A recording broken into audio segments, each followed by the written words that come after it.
Okay, good morning, everyone, and welcome to the City of Alpharetta's Design Review Board Workshop session this morning. Today is Friday, May 20th, 2022. I'm glad to see everyone this morning. I think Katie will be here momentarily. She's finishing up her Rotary duties this morning. So let's turn it over to city staff, and we'll hear from Brett and the crew on our applications that we'll be reviewing during the public hearing at 9 o'clock. All right, Mr. Good morning. Brett. Thank you. Good morning. First one we have is Viva Chicken. Viva Chicken is, a few months ago we saw the Morgan & Morgan. Same center right over here used to be the Alpha Soda Center. They're currently steel standing over there at the Viva Chicken. They added on to the end of the building to put that in. So they're here for some signage. I believe that, it's reverse lit. It's not necessarily the best thing to meet our new code for downtown. It's basically one layer, it is reverse illuminated, so you don't have the light coming through the front, but,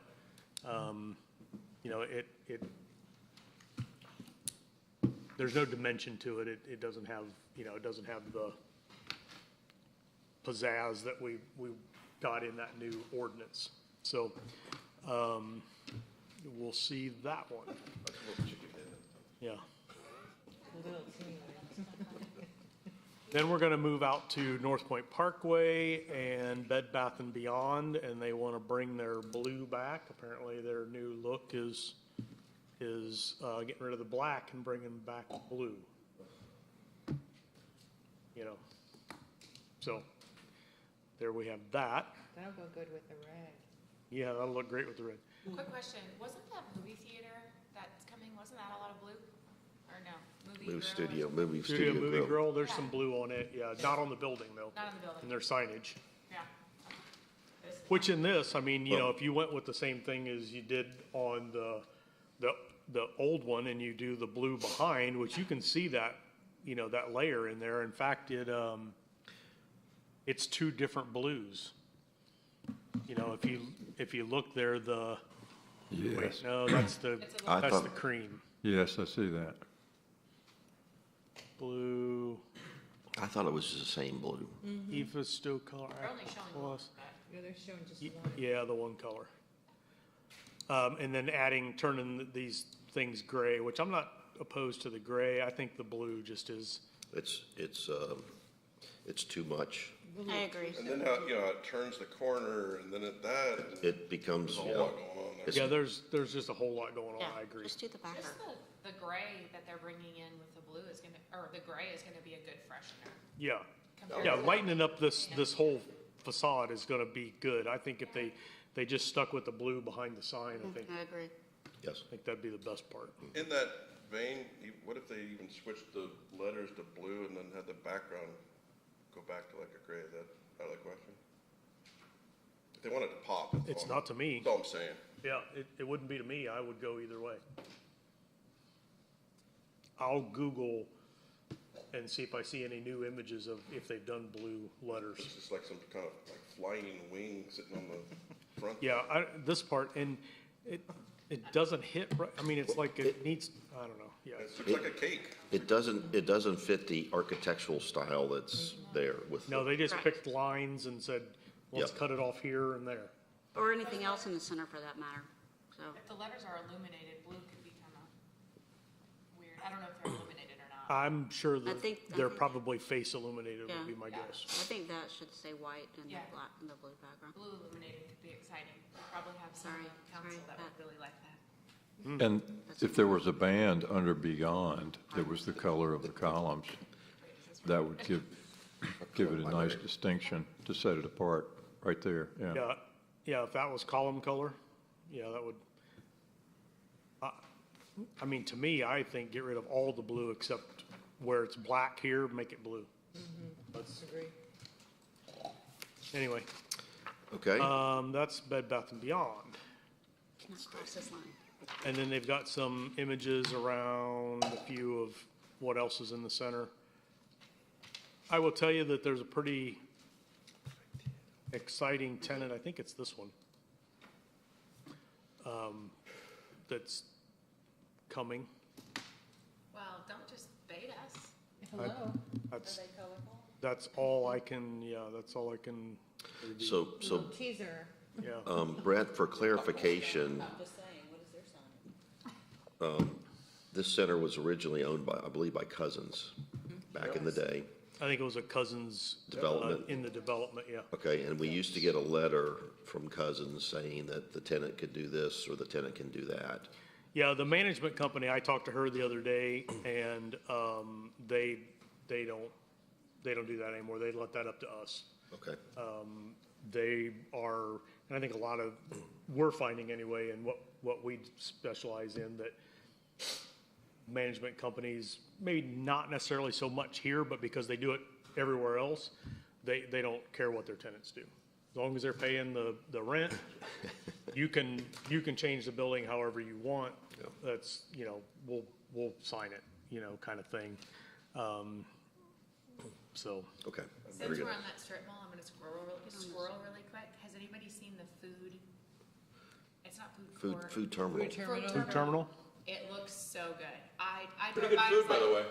Good job. Is it? they have great food. Asian or decent. what kind of food? Yeah, like noodles and Thai, I'll have to try it. fusion, whatever. I'm just like, look at those colors, look at that Yeah. design. Strange name, but good food. Yeah, it is a little bit. It Yeah. is. I thought Yeah, it's it was really gonna good be food. all different kinds of restaurants in there, and walked in like, That's what it oh, sounds like. yeah, I thought it would be different, like like 10 food trucks Yeah. in there or something.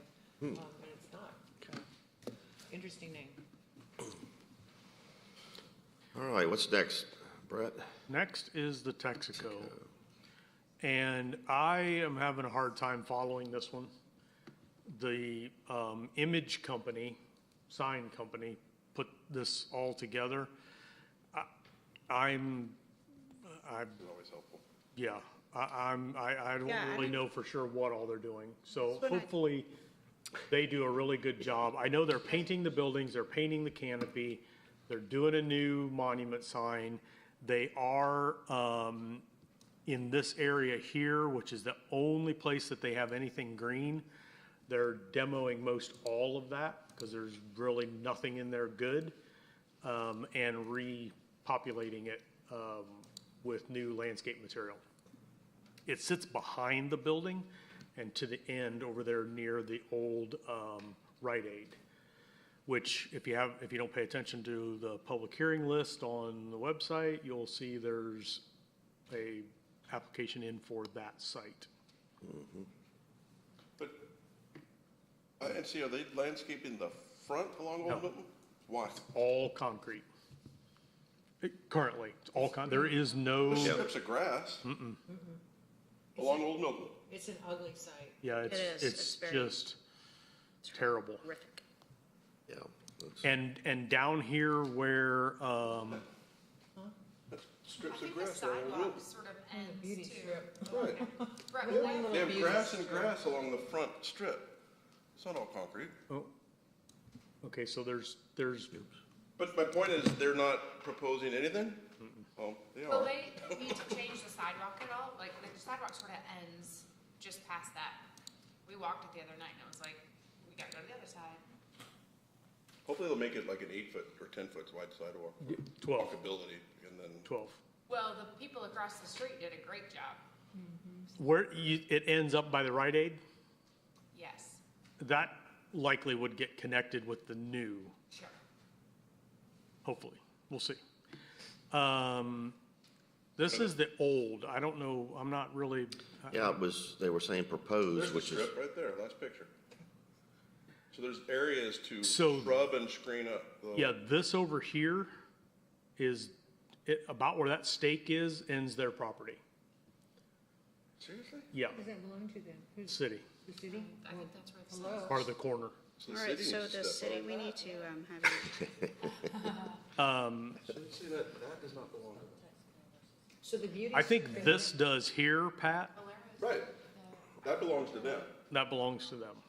That's where they need to put in shrubs and Gosh, is there any, Look at the pretty stripes around the sign though, but they already have pretty stripes around the sign. Those are pretty. Yeah, they're very pretty.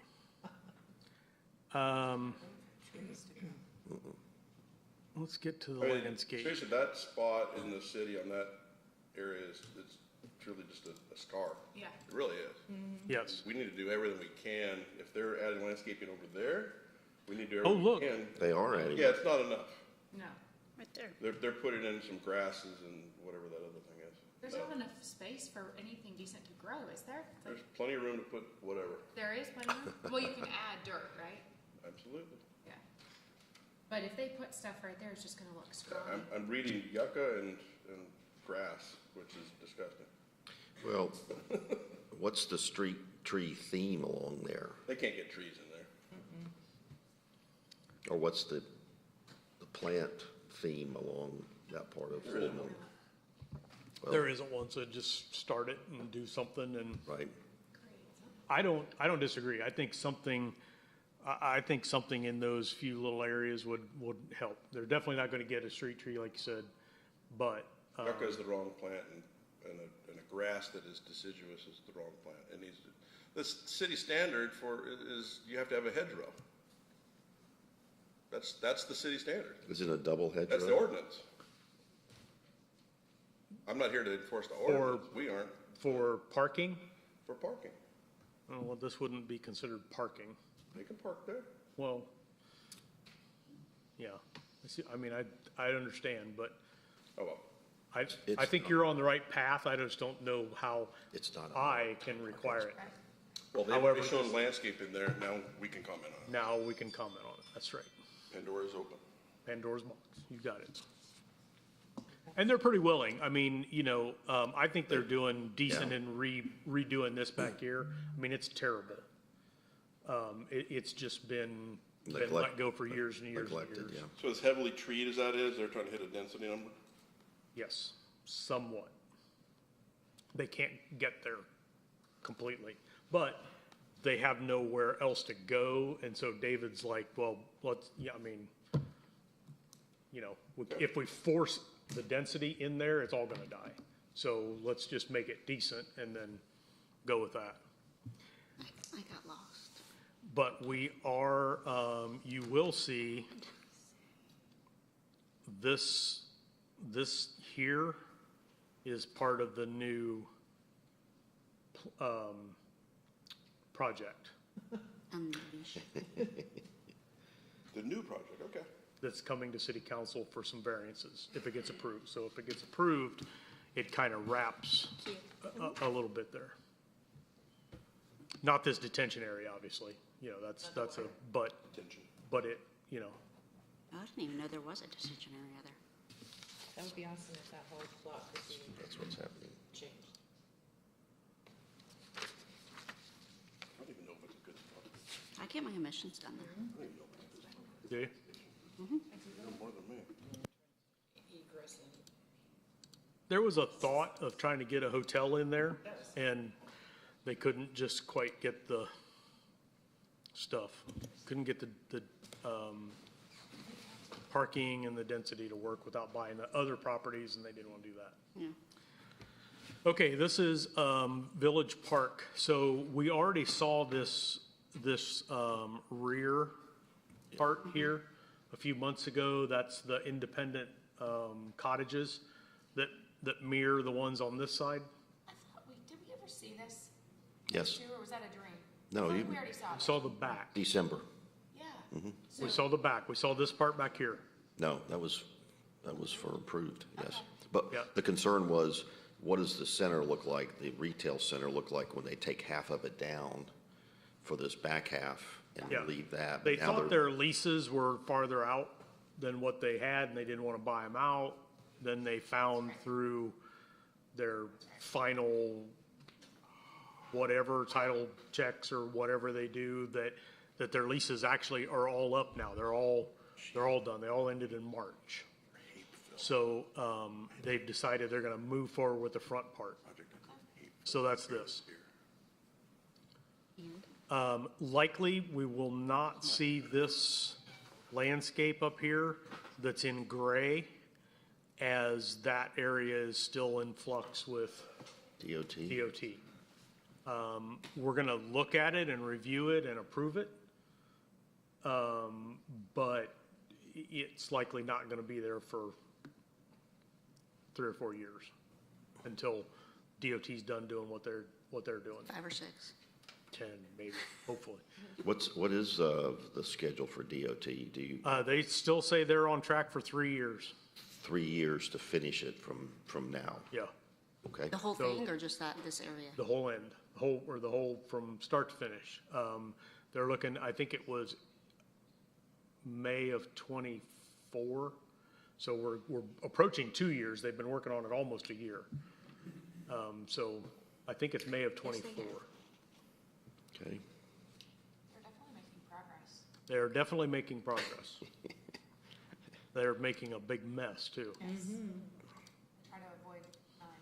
That's possible. Okay, so here are some elevations. So it's a little bit, I'm struggling just a little bit on to how to read it, but this is Main Street. The little Independence will be back here. This area right here is a bridge that you see here that will go across the driveway and allow them to go across to the other communal building without going outside, which allows the drive to continue under it that's between the two buildings. Architecture is like the exact same. I don't know that the dates, like we had in if you remember the drawing dates from the little independent houses were the 3 years ago drawing dates because they didn't change at all. I think they just made this fit the site, basically. One different thing about this site, though, this is the Main Street view. This is an open to the public bakery, coffee shop, thing like that. So I would encourage you to talk with them about making this space feel a little more like that, More public? more public, More setup. more pop Entrance. on it. Maybe some More appeal. good, colorful awnings or, Oh, blue. paint it all blue. There you go. Just something to on. make it look You're fired. like it's a different part of the building, because it is. I don't know You that wouldn't there's exactly a, know where to go. I mean, you need to know yeah, where to there's go. not a focus on the public to come there, but it is going to be open to the public. Even the elevation just directly above it to the right, staying on that same sheet, that looks a little bit different. The gable, Yeah, they've got a little bit, not saying go to that, but that looks even just a little bit different where this just kind of all flows as one. It almost needs a little pop if they're gonna make it a, I wondered about bringing this white all the way down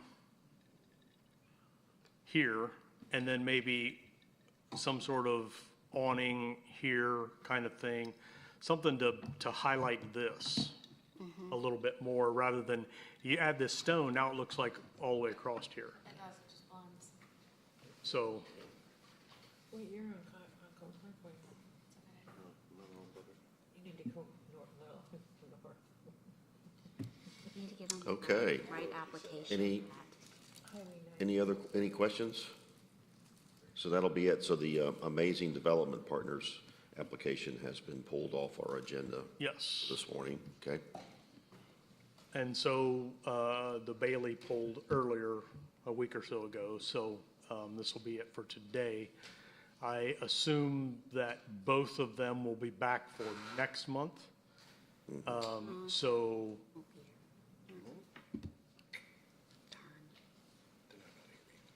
you're not gonna be here?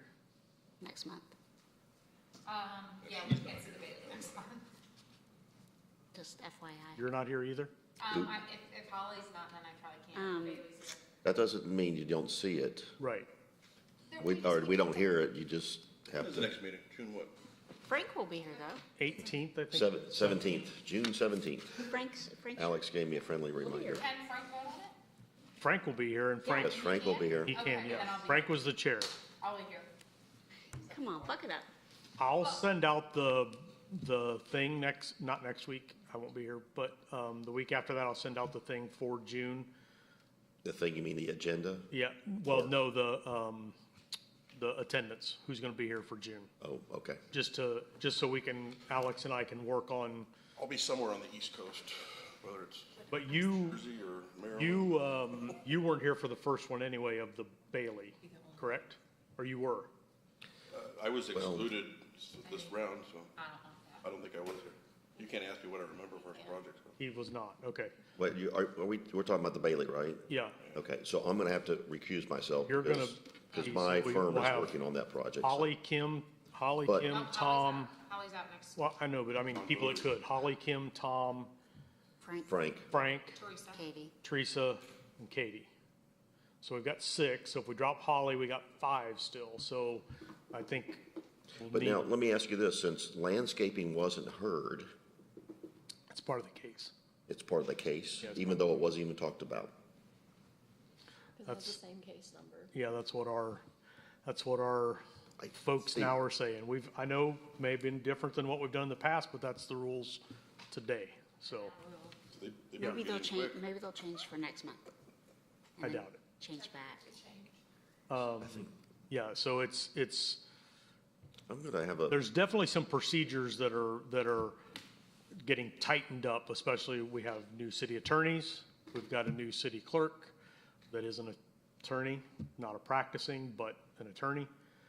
So there's a lot of open records, a lot of meeting stuff that's getting tightened up that we didn't necessarily, we did differently or had a different thought from the attorney who has to back us up. So now if this attorney says no, we have to go with that because they're the ones that, have to keep us out of trouble. So they've said that if you start a case, that's the case. even though you didn't hear bits and pieces, parts of it. The case is the case. And see, I would like to have a discussion with our attorney, I don't, just to meet, just talk to him. yeah, I don't know that that'll be possible, but I'll ask. I can see that on, something that's coming before zoning, for instance. Well, it's the same thing. You have all the requirements at the beginning, whether you bring them or not is a different thing, but you've got all the requirements that are So then we required. need to require everybody to bring everything at once. That's not, I mean, we try that, but that's not a, you have to have it or you have to stop. I mean, we try to push that because we don't like to do, especially landscaping and elevations. They kind of work together, even though they're two completely separate, can't Things, think of the word. things. Yeah. They work together. I tell people all the time, this board doesn't hide bad architecture with good landscape, and we don't hide bad landscape with good architecture, so it's gotta work together. So we, And I agree with that. yeah, so we try to bring them together, but it's not a Well, requirement. then we shouldn't, if they don't come together, then we shouldn't hear it. Because then, I'll is- pose that. I don't know where that goes, but I'll pose that. okay. That if I mean, they I'm don't- sorry, I'm not arguing, I'm just. No, I know, We're I just know. having a friendly, Yeah, no, I don't disagree, especially at this board. I can see it differently at a different board. right. But at this board, I think at least those two things should probably come together. Okay, all right, very good. Yeah. So does that mean we should have our attorneys review our salaries since there's a new attorney? We don't get salaries. Yeah, no salary. It's supposed to be funny. Are we adjourned? Be careful, it may go down. Just We'll, kidding. we'll try All right. to upgrade your lunch. How's that? We have digressed here, so. There's complaints. Okay, anything else for the workshop session this morning? Nope, nothing from All me. right, there be none. Let's adjourn the workshop session. Go get your coffee cups filled. Let's get back here at 9 o'clock and get started with the public hearing. Thank you. So anyway, I was saying, I don't know if I'll be here or not next month, but obviously you don't care. No. I Everything. said I'll be somewhere on the East Coast. I have to look at my schedule. It's not here though. All right, it'll be either Jersey or Philly or Baltimore, Jeez, what are you doing? Baseball tournament?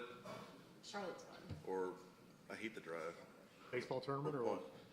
All across, baby.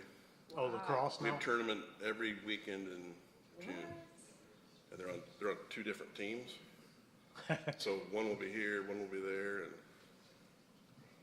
so I'm trying not to go back to Philly again. Yeah. I had to go there in the fall. This is gross. That place is disgusting. Richard and I were just talking about that. Same kind of thing with New Orleans. It's just yuck.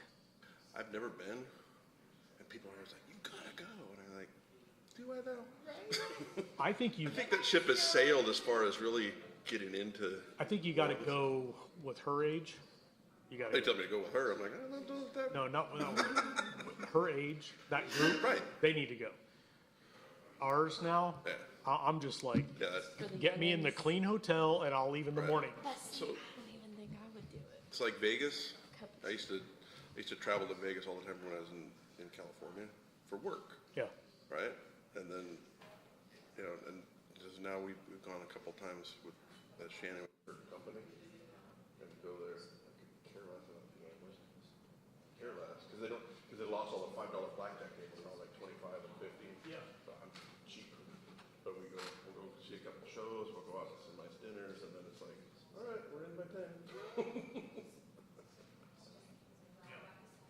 So anyway, I guess that's the natural state of affairs is you get grayer and fatter. I'm probably ahead of schedule. Yeah, where's the food and give me a chair. That's why I like the cruise, because the food's not far from the chair.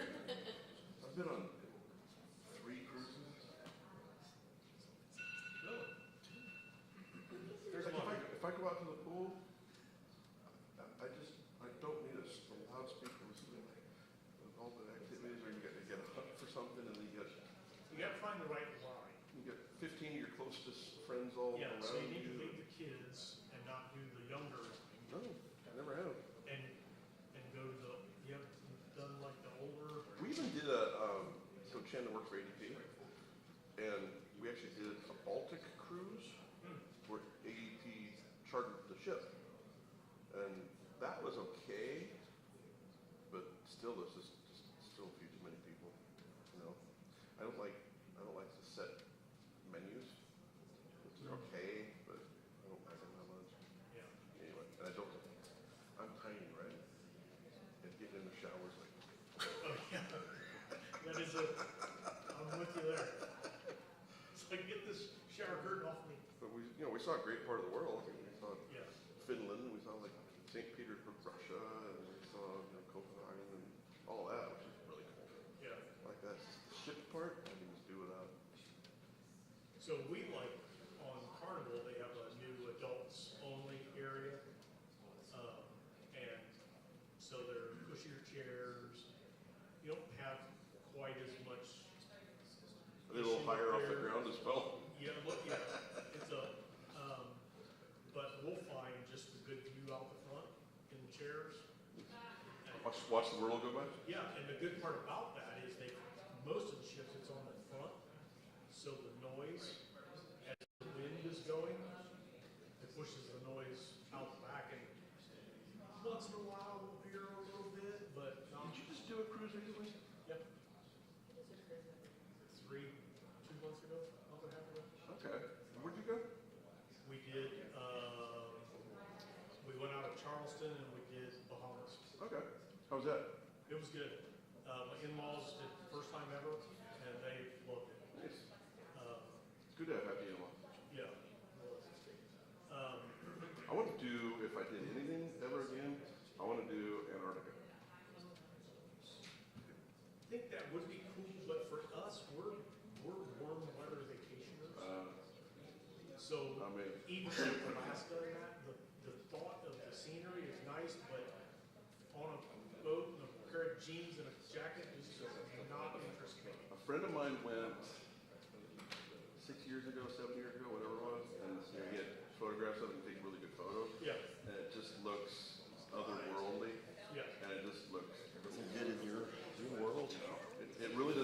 Busy, yes. All good. The stark images of water and then just white of ice and snow. Yeah. And there's not a lot of mid-ground stuff.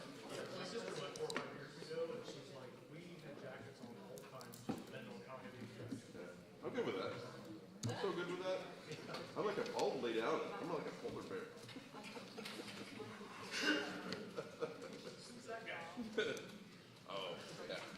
Don't go near him. Just make sure you've got coffee and bourbon.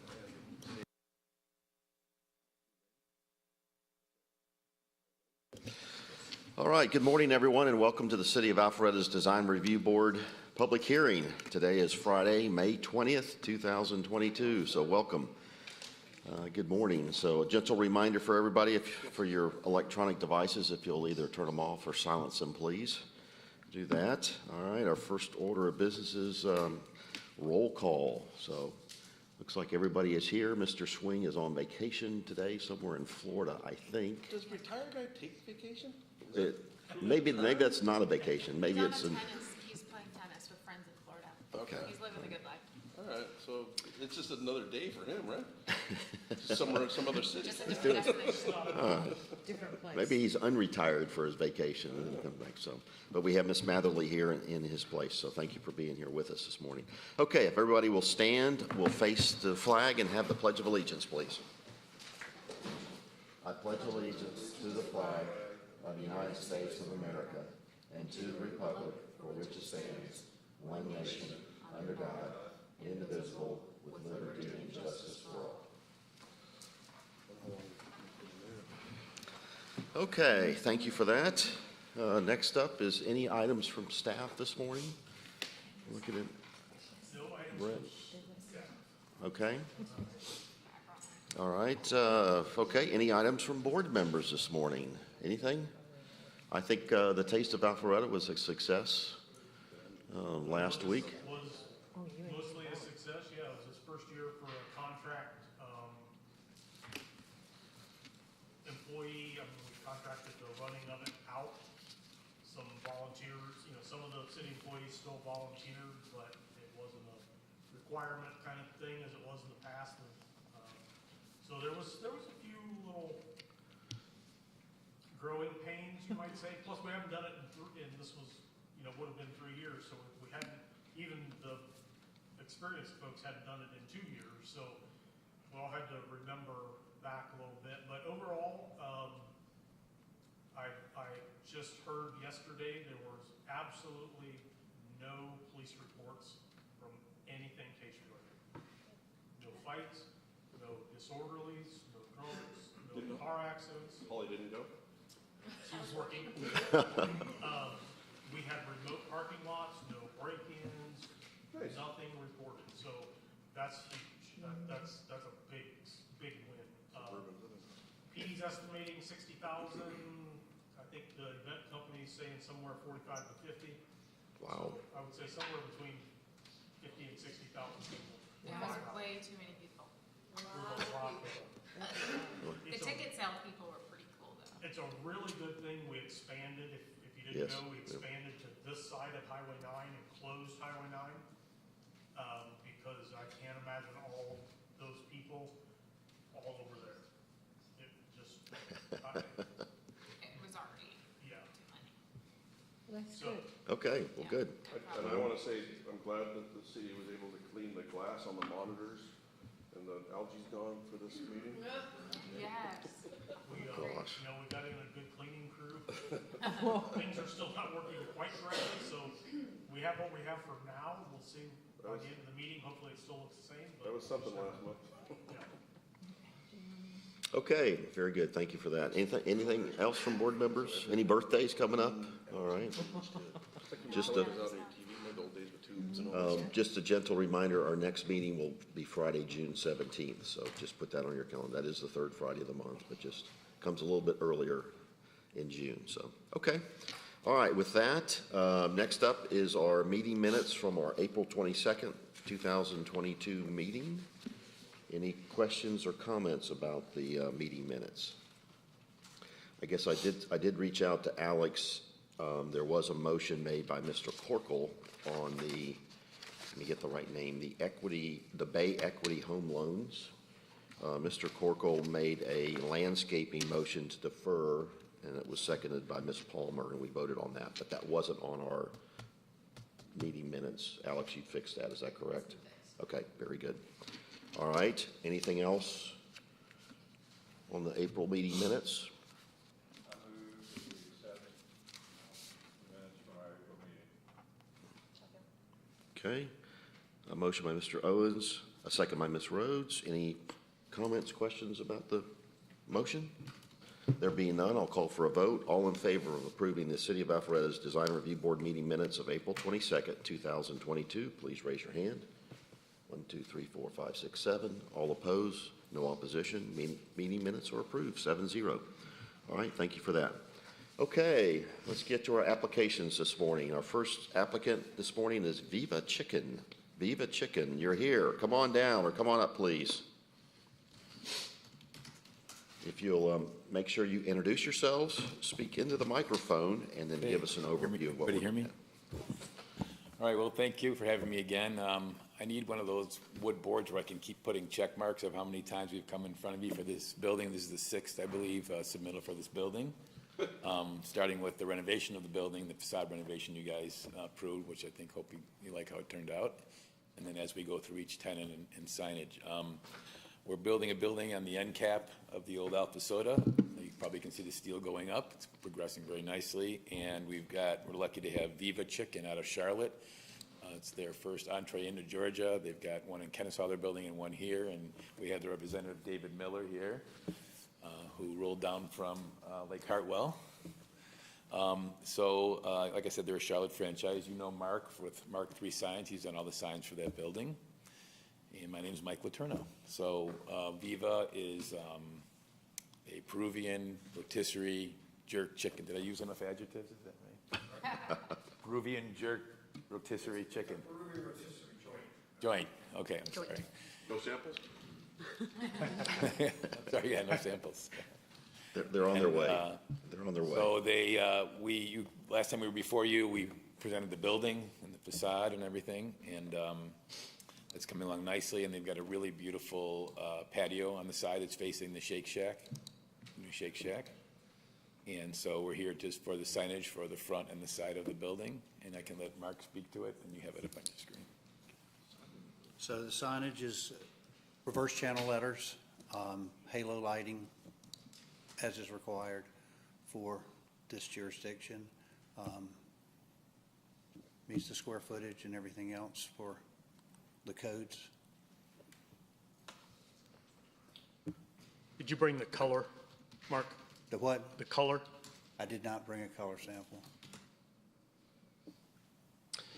And you're asking for two signs, is that correct? That is correct. So one facing Old Haynesbridge Road, And one facing the parking lot. okay? It's a big parking lot there. Okay. And monument signage, I guess. Yeah, Question? monument too. Danny had the color with him, and unfortunately, he got sick last night. Did not bring it with him. Get here.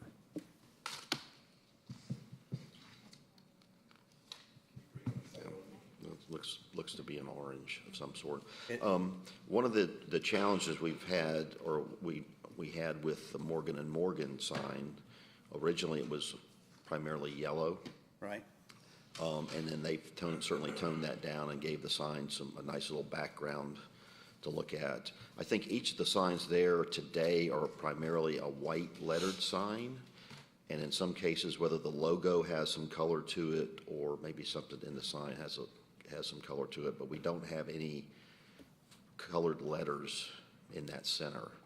What can we do to kind of keep it consistent with the rest of the center of the signage? What can be done Brad, do you there? have any current photos of that center? Yeah, the nail salon is blue, and the only two new signs the last few we approved are black and white, but the nail salon sign is blue, and the bank is blue and yellow, blue and gold. They're all backlit now, except the nail salon, which is grandfather closed in. If I could switch that, I would switch that.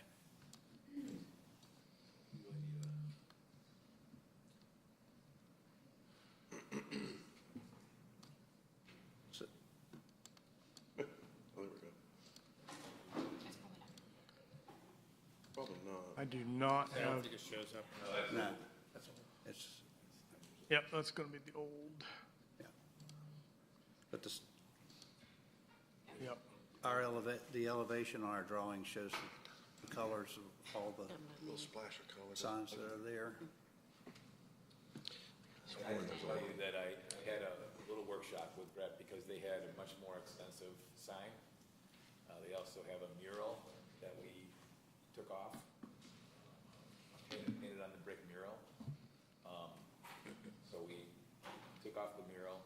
They still want to maybe eventually present that, but that would be a formal presentation later on. So what color's the brick? The brick is a gray color. Dark Gray. Dark gray. You had white, then gray, then white, then gray, and white. To dark gray. Dark It's gray. the dysfunctional gray right here.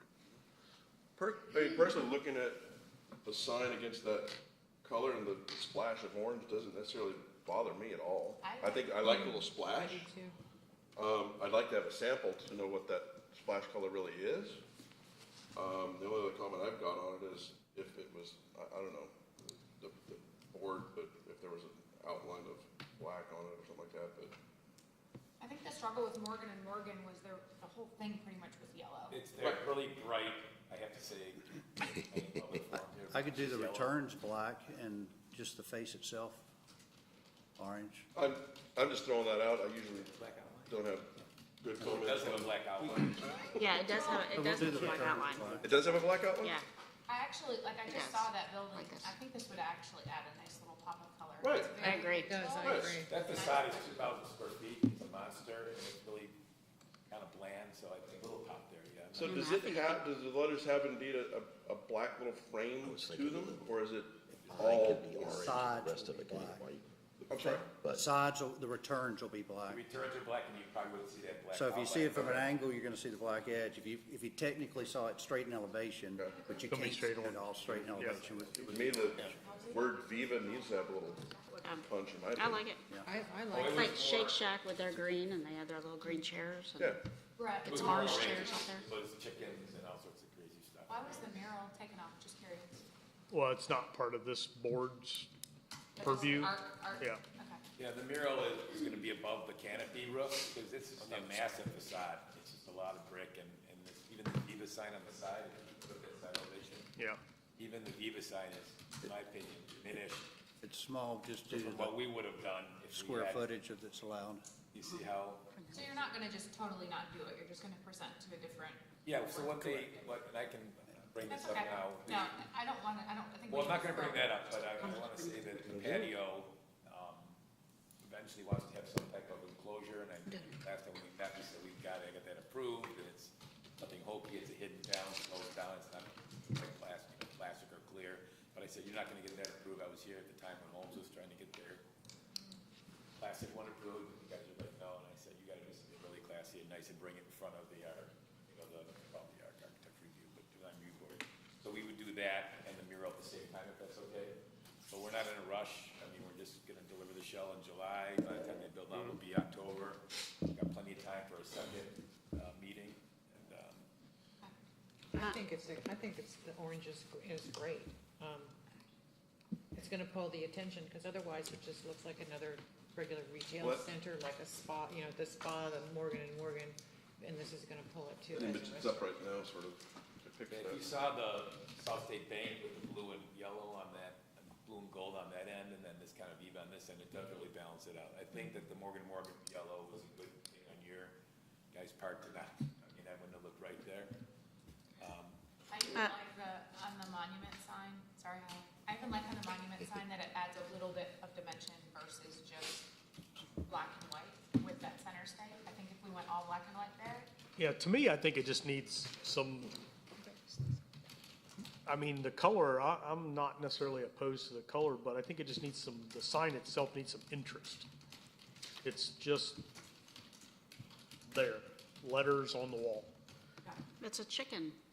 Is The eye is this a a chicken. standard, I love that. I love that.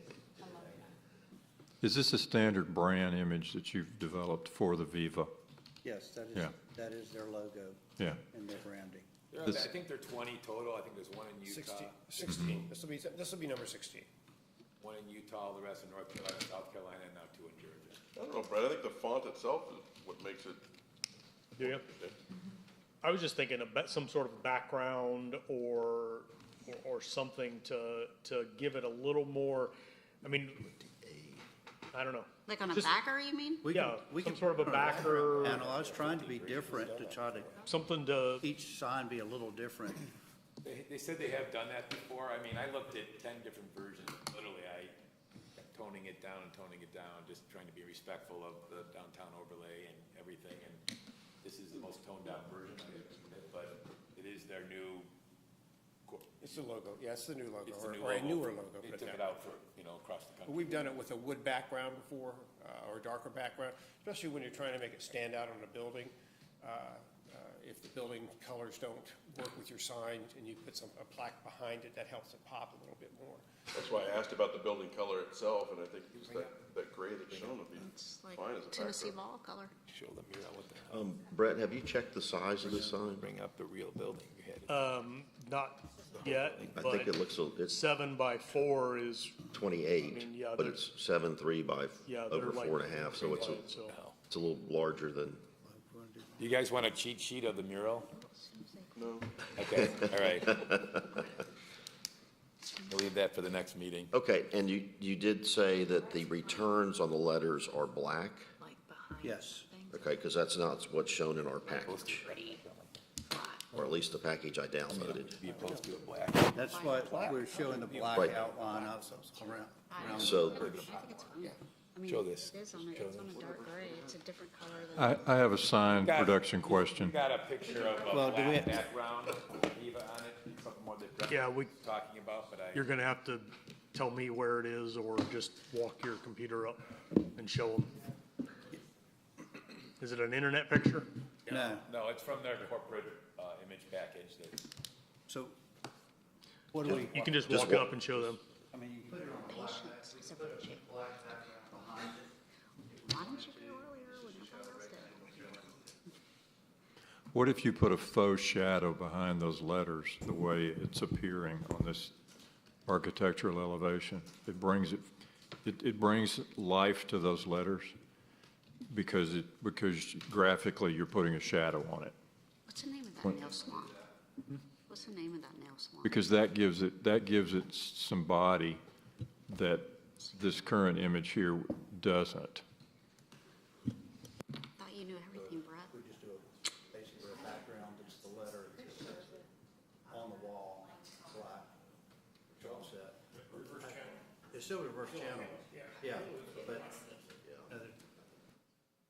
So you got your Mimi's, reverse channel letter. Mimi's nails. You put a black background on the wall that matches look. to give it a shadow. Right, so the wall, the gray color is like a charcoal gray, it's a dark gray. So, Okay. Okay, so I'm gonna go for it. So, Mr. Chairman, in regards to DRB 220025, I move that we approve the 2 building signs and monument sign as presented today. And a motion. okay, have a motion by Ms. Rocco, a second by Mr. Corkle. All right, comments, questions about the motion? Any comments, questions? There being none, I'll call for a vote. All in favor of the motion, please raise your hand. 1, 2, 3, 4, 5, 6. All opposed? One opposed, so motion passes 6-1. Okay, thank you for your time this morning. Okay, appreciate it. Thank you. Here you go, Mike. Thank you. Okay, our next applicant this morning is Bed Bath & Beyond. Are you here? Come on up, please. Good morning. She was here for all our discussion on the board. All right, if you will make sure you speak into the microphone, introduce yourself this morning, and then give us an overview of what we have in our packet today, please. Morning. My name is Diana Ramos, and I'm here to talk about our proposal for the Bed Bath & Beyond in North Point Mall. This is part of the brand makeover of the company that has been working over the last years. I know you already see the blue, which is the main element of this rebranding. And I have bring with me some samples of the customized color that we are using for these stores. And during the introduction, I also, some of you mentioned that you would like to see some pictures of some of the stores that we have already done. I brought a couple of pictures. I don't know how I can. If you'll take some of those samples, why don't you pass those around to us, Absolutely. please? Or start it on one end, Sir. and we can look at those while you're talking. Yeah. It's, the blue color background is changing. So it was a darker blue, now it's going to the more of a. Correct. Okay. Yes, yes. And this is, once again, this is part of the rebranding. And here.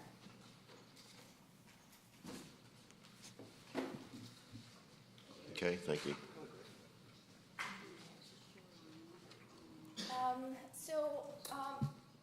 Basically, what we are proposing is just a change of colors and some change on materials.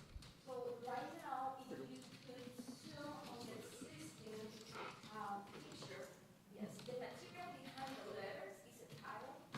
We are proposing to remove that tile and just continue the existing leaflets. The letters are Latin letters. They will remain. Basically, we are changing them for a new letter that look just exactly. They are just going to look newer. And the paint, as you can see, the blue color extends around the corners and in the entire area of the sign. So just a quick clarification, the background around the sign looks different. You see how the colors look different? Well, You're saying that you're proposing all of it to be the one same color? correct, So it- yes. Okay, It looks, so you can see there in that picture, that the frame of the existing tile is shown behind. Yep. And actually, everything will look just, everything would look one, yeah, okay. that would be the case. Now, how can I, present this? Yeah. Show some- Unfortunately, the only way you're gonna be able to show electronic pictures is to walk them around to the board unless you have them on a thumb drive. That works, that works. So I brought a couple of samples. Obviously, all the design has been a little bit different, but you can see the main element as part of the rebranding is the blue color. So this is one of the buildings of blue. This is located in Cleveland, Ohio. And we have another one, here, it's not as close. This is in Florida. I really don't remember the city.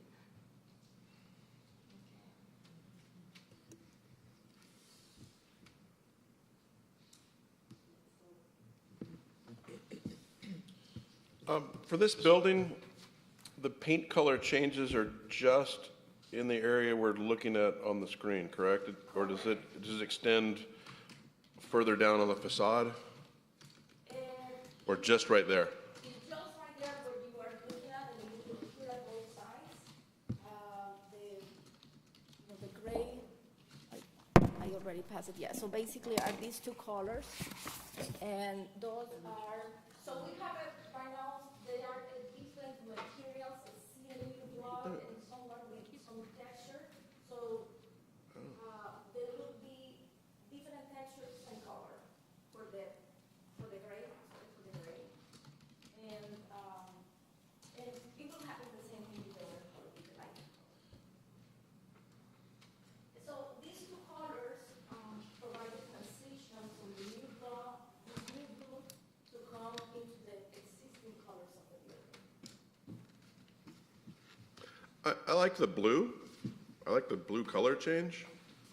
I think just the expanse of it and the way it's presented on the front of this building is, I think you heard our comments in the workshop session. It's just a little too much. It looks like I termed it kind of like a flying blue wing on the front.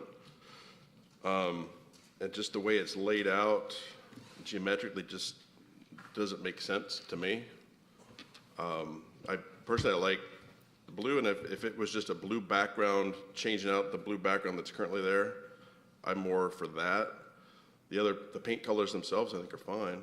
I don't know how that works with the window trim, because the window trim that's in there is sort of a maroon or burgundy color. I'm not quite sure how that plays out. This is actually brick that looks like a storefront. Yeah, they bricked those storefronts in. The last tenant bricked those storefronts in. That's brick? Yeah. Yeah, that's what I struggle with. I don't think that gray color looks very good with those brick. The examples that you showed us from the other locations were more simple than this one, and they had a boldness about them that expressed your sign well. Because this sign incorporates the cornice of the building, that architecture gets lost in there. It gets overcome in a sense. It looks like you could do a lot to accomplish what you want here if, as Patrick mentioned, you kept your sign to a rectangle. Even the rectangle below the beyond and above the bed and bath, that might even extend from column to column. But if you take the cornice out of it, then the cornice can express itself as a part of the building in a better way. Here's a photograph. And yes, I agree both with Mr. Corkle and Mr. Owens that the blue is a little too much in this application, and we just use the blue as a sign background, like it really is now. I guess it's tile there now. That's the background for the sign. The tile is being removed. Right, but it's being removed. But then again, you replace that with that becomes the blue that you presented to us. And there's nothing else in the center either that has this. All the other tenants there haven't done this, haven't tried to take that and wrap their building in another kind of bright color. So Those bricked in sections, the what brick. do we think about that? I mean, what do you all think of that? I I know wonder I if they think could Well- just paint those to kind of blend in, about it. paint gray over or with that same white. color. I do believe that the goal that you're looking to achieve of drawing some attention to kind of freshening it up, I do believe you're gonna achieve that with painting these colors, because it's a nice fresh look. You are saying to go over the brick, the storefront, brick. Hold on. It just looks like an odd leftover if that's not updated with the painting as well. Okay. And they don't match the gray. Okay, either. so I would think they Flash. could just paint right down the color that's on top of it, just to kind of make it blend as one. No, It reads, I mean, those read as window trim to me, but now I understand it's brick. It's a herringbone. Looks like it's a herringbone. it's a pretty pattern, it just, Yes, Okay, soldier horse as well as herringbone. But if that was all just painted that gray, get it, Brett, you'd get still it. get some dimension. all right, what about these? I mean, is it fine to leave these to the right alone, I guess, because that part is staying that same brick? Yeah, they're not There's one on touching. the other side as well, in between the target. That's what was leading me to my question, are we just doing that, or are we doing the whole thing? Well, where do they stop then, Right. going to the next building? I would have to say from the pillar Right. to the other pillar, and that's just all part of their entry, but I So- wouldn't go to the right. One thing that I wanted to see was this cornice up here.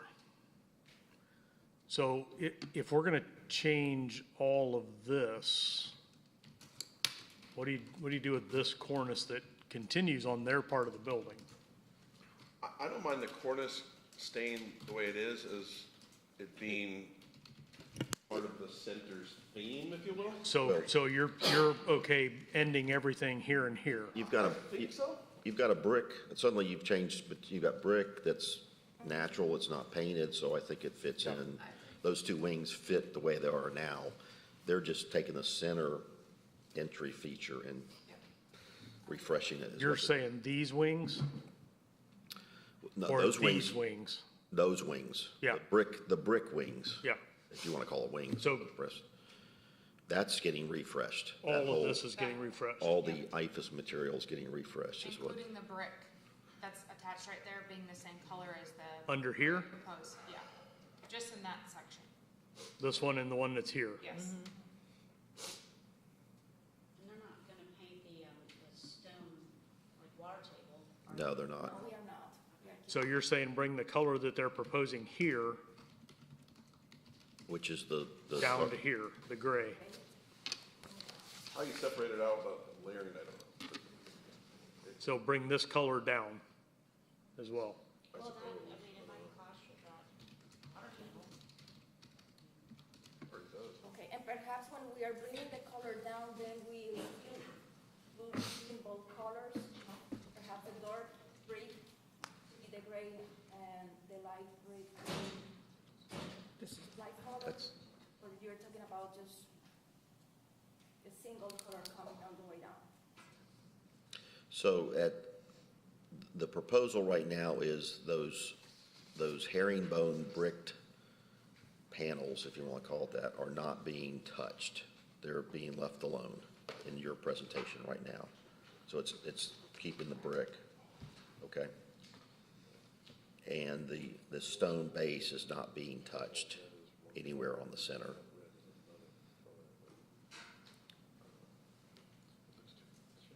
So the question is, yeah, what do we do? Is it this darker gray, or is it a combination of the light gray and the dark gray? You know, it doesn't really, I don't know that it really bothers me one way or the other. They could leave it as it is, because then it kind of matches what's in the natural brick bay area. That would be my preference. To leave it as is.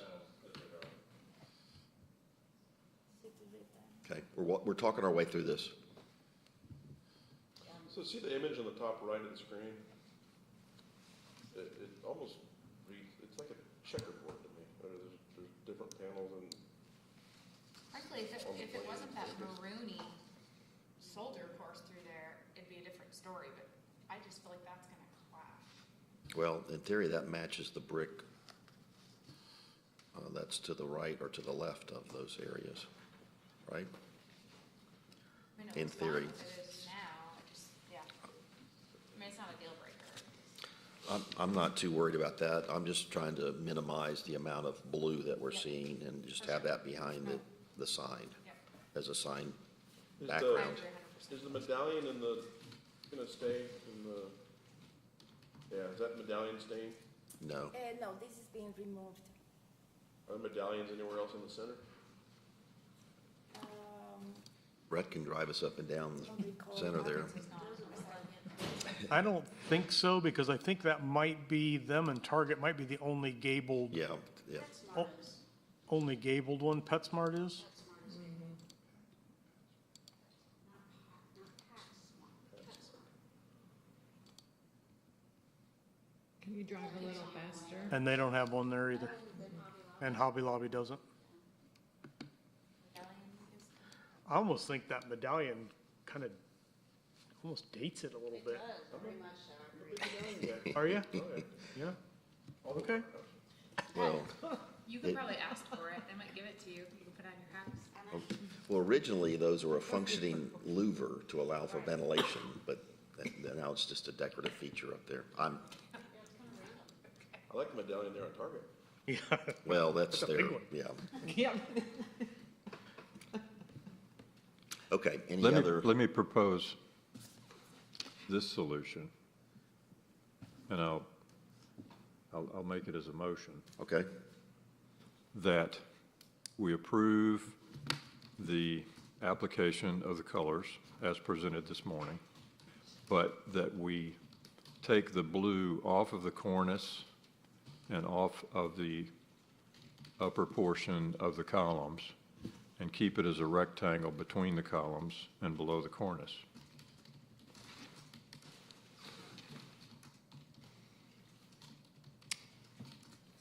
end of motion? Thank you. End of motion. Okay. I'll second it. All right, we have a motion by Mr. Owens, a second by Mr. Corkle. All right, let's discuss the motion. So essentially, the blue is becoming just a sign background is what is, My question is this, are you saying, if you're looking at the top right image, that portion goes to the new blue? Or are you talking about a larger portion goes to blue? Correct, the larger portion, a full rectangle there between the columns and below the cornice. So everything from here down and between the columns. Yes, So basically minus this stuff and across the top. that's correct. So are those separate panels then, like the lower part of that between the current sign band? Is there a true differentiation of those planes? It is, yes, it is just a bit of projection. You can see on the side, it has like a 1-inch projection. Yeah. Let me ask this question. Is this something the applicant, as you're representing the Bed Bath & Beyond, is acceptable to? You agree with, you're okay with that?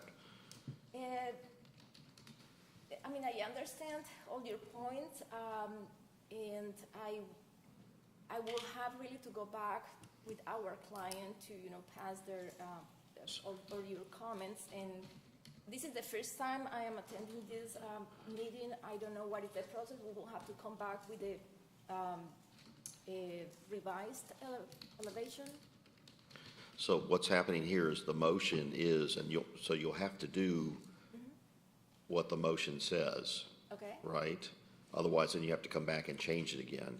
I just want to make sure that you have the authority on behalf of Bed Bath & Beyond to say, yes, that's what we want to do, and not necessarily come back to us.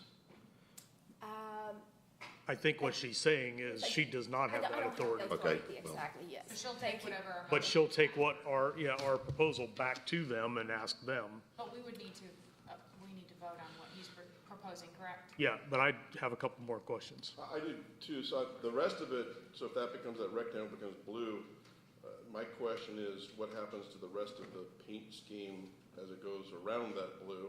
I'm not sure how that plays out. Well, and again, I'm not exactly thrilled with the paint scheme, even if it was just a blue sign band behind. I'm not exactly thrilled with the mix of colors there either. well, and we gotta remember Like the that's blue. ephes. That's a lot of ephes right there. That's not just paint over what's currently there, right?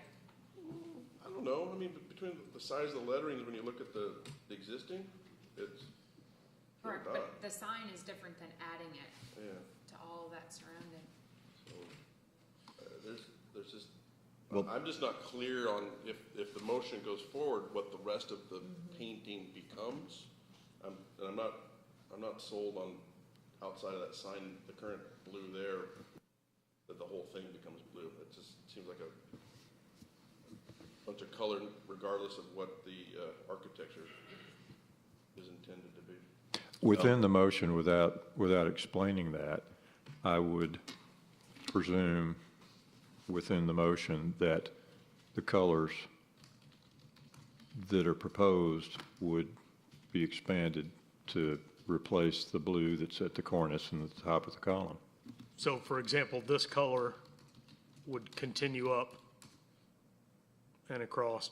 So the columns and everything would be the lighter color except for these two things on each side.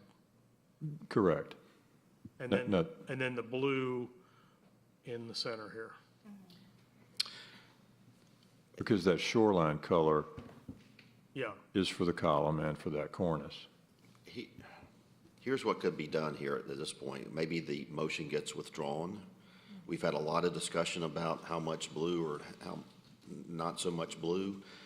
The applicant then takes that back to Bed Bath & Beyond with the discussion this board has had and comes up with a solution and presents that back to us. That's clear, that shows what's getting, what color or what parts of the building are getting painted, what colors. We Would could, that make- because the cornice even could be maybe a darker colored gray to kind of make it pop a little bit, instead of just all of that light color against the blue. I think there could be some more. There just needs to be a little, I agree, just some thought put behind that based on our comments. Well, and we've even talked about those three former window panels down there that are bricked in right now. Does something happen with those? We to fit did in. find a photo online of another Bed Bath & Beyond that the blue is just behind the letters, similar to how it is right now in black. So maybe discussing, taking it back with some of those comments as well. And I'll add this thought to this, which we had earlier discussed, but it was not part of the motion. That lower band that spans between the columns, yes, that could also be one of your other colors, either your column color or your gray color, because it needs that kind of visual support so that it's not just hanging there. It would be like framing the rectangle of your sign. So if you look up on the screen where the current photo, yes. So that's the darker color as well as the cornice is the darker color. So maybe even making that a darker gray to kind of make the center stand out and then the light all around it. So maybe taking some of those comments back and seeing what they can come up with. Okay. So what, maybe the thing to do is have the motion, retract the motion and the second, and just defer this application to allow the applicant to meet with Bed Bath & Beyond and come up with a solution. Seems like the path to go. Okay. Yes, thank you. Yes, I think that we will have to really redo the presentation first with the client, based on your comments and see Okay. what So we're okay with the their colors, comments are. in a different format. I think we're okay, yeah. Just a redesign. The colors is great. Yes. Maybe even show an elevation that has the bricked-in areas painted option, so we can just visualize what that might. Yes, I think that would be a good idea maybe for the next one, just to bring the two options for you to see them. One thing is, just because one of the main elements of this rebranding is the extension of the blue. I would like to see if you will reconsider really at least to the band at the bottom to be blue. It would just cut off a lot of blue from the signage turning. And I think I say a picture is worth 1,000 words. If you brought a picture back to us or a rendering to show that, then we could see that better instead of trying to.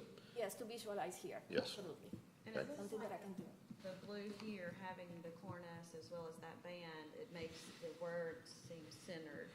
So if you, I guess, were you wanting to keep Bed Bath & Beyond looking like it was centered, and to do that, you would need that bottom band. But if you wanted all of that blue, would you reposition the words? Okay, we will keep that in mind to show it on the revised elevations.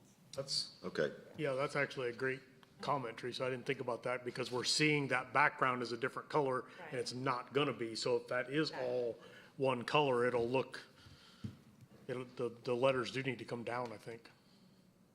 Didn't think about that.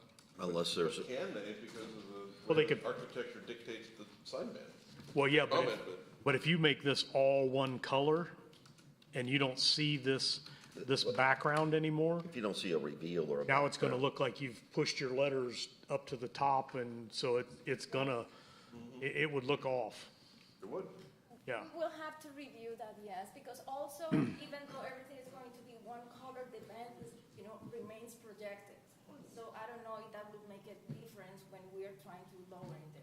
Yeah, I think just some, from what I'm hearing from the board, you understand they want a little bit less blue. So I think you maybe go back with them and come back with an option or two of what they would approve, and then we'll see if the board will. Okay.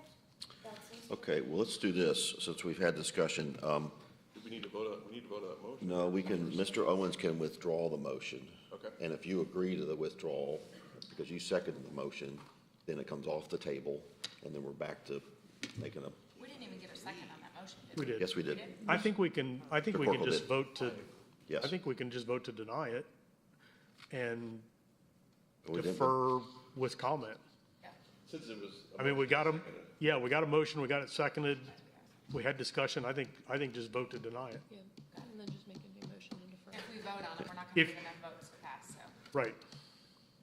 I think just vote and see what, I mean, some have talked, but not everyone, so I mean, I almost think we should vote, Well, my opinion. remember, if it's going to be a denial, everybody needs to speak up and say why. Are we still doing that?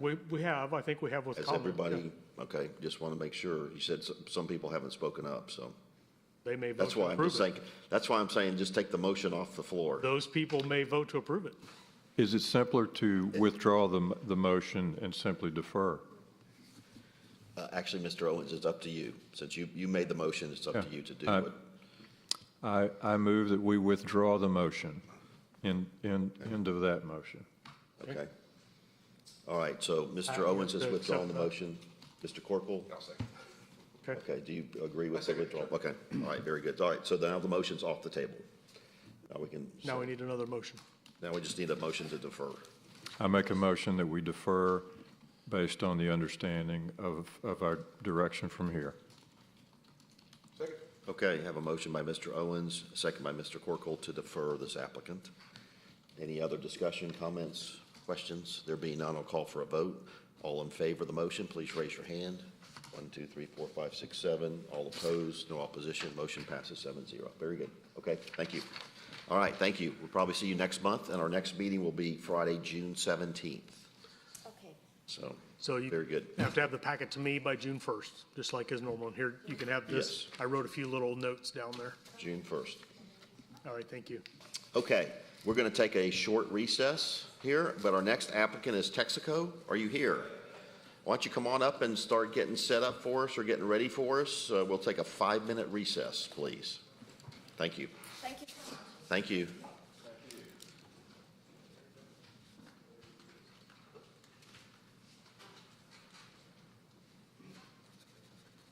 Okay.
Okay, let's end our recess this morning and get going with our next applicant, which is Texaco. So welcome, good morning. Good morning. If you'll make sure you're speaking to the microphone, introduce yourselves, and then give us an overview of what we have in our packet today, please. I'm Marcus Turner from NZI Services.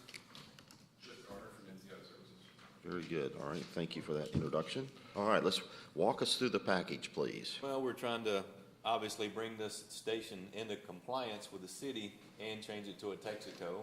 We only have so much to work with this older gas station here.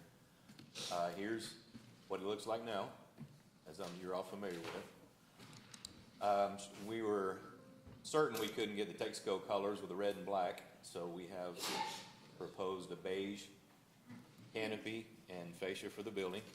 Now, this is replacing the current fascia with new ACM because you get a baked finish instead of paint, lasts longer. There's only so many beige colors you can choose from, but this is the one that we typically use, ACM. What is that? Aluminum composite material. Yeah. It's, Talking plant guys. So Marcus, point out to them where that ACM material is going.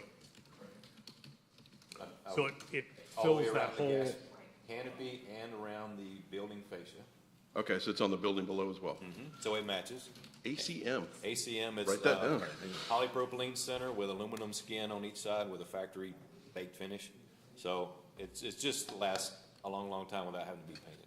That's what And this it's is. I'm sorry, I'm waiting to standard get it. material for all gas station canopies. And the color is integral or is it painted?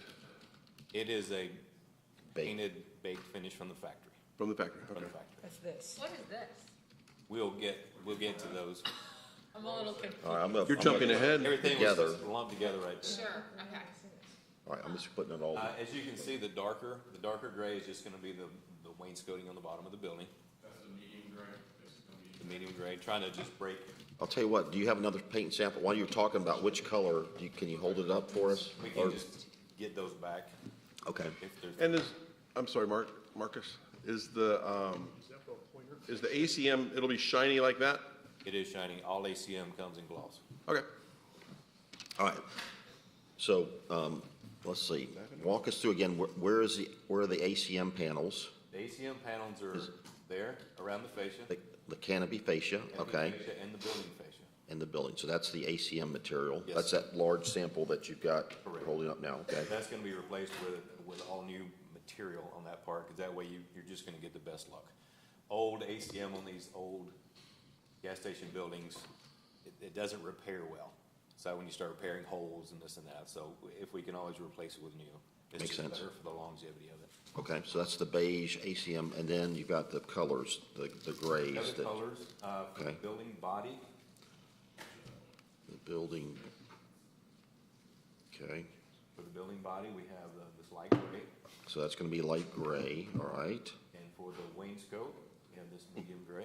okay, Now, these colors are in the realm of what Alpharetta, from what I understand, would like to see. They're also colors that Texaco approves in their standard color image, so we're sort of trying to make everybody happy at this point.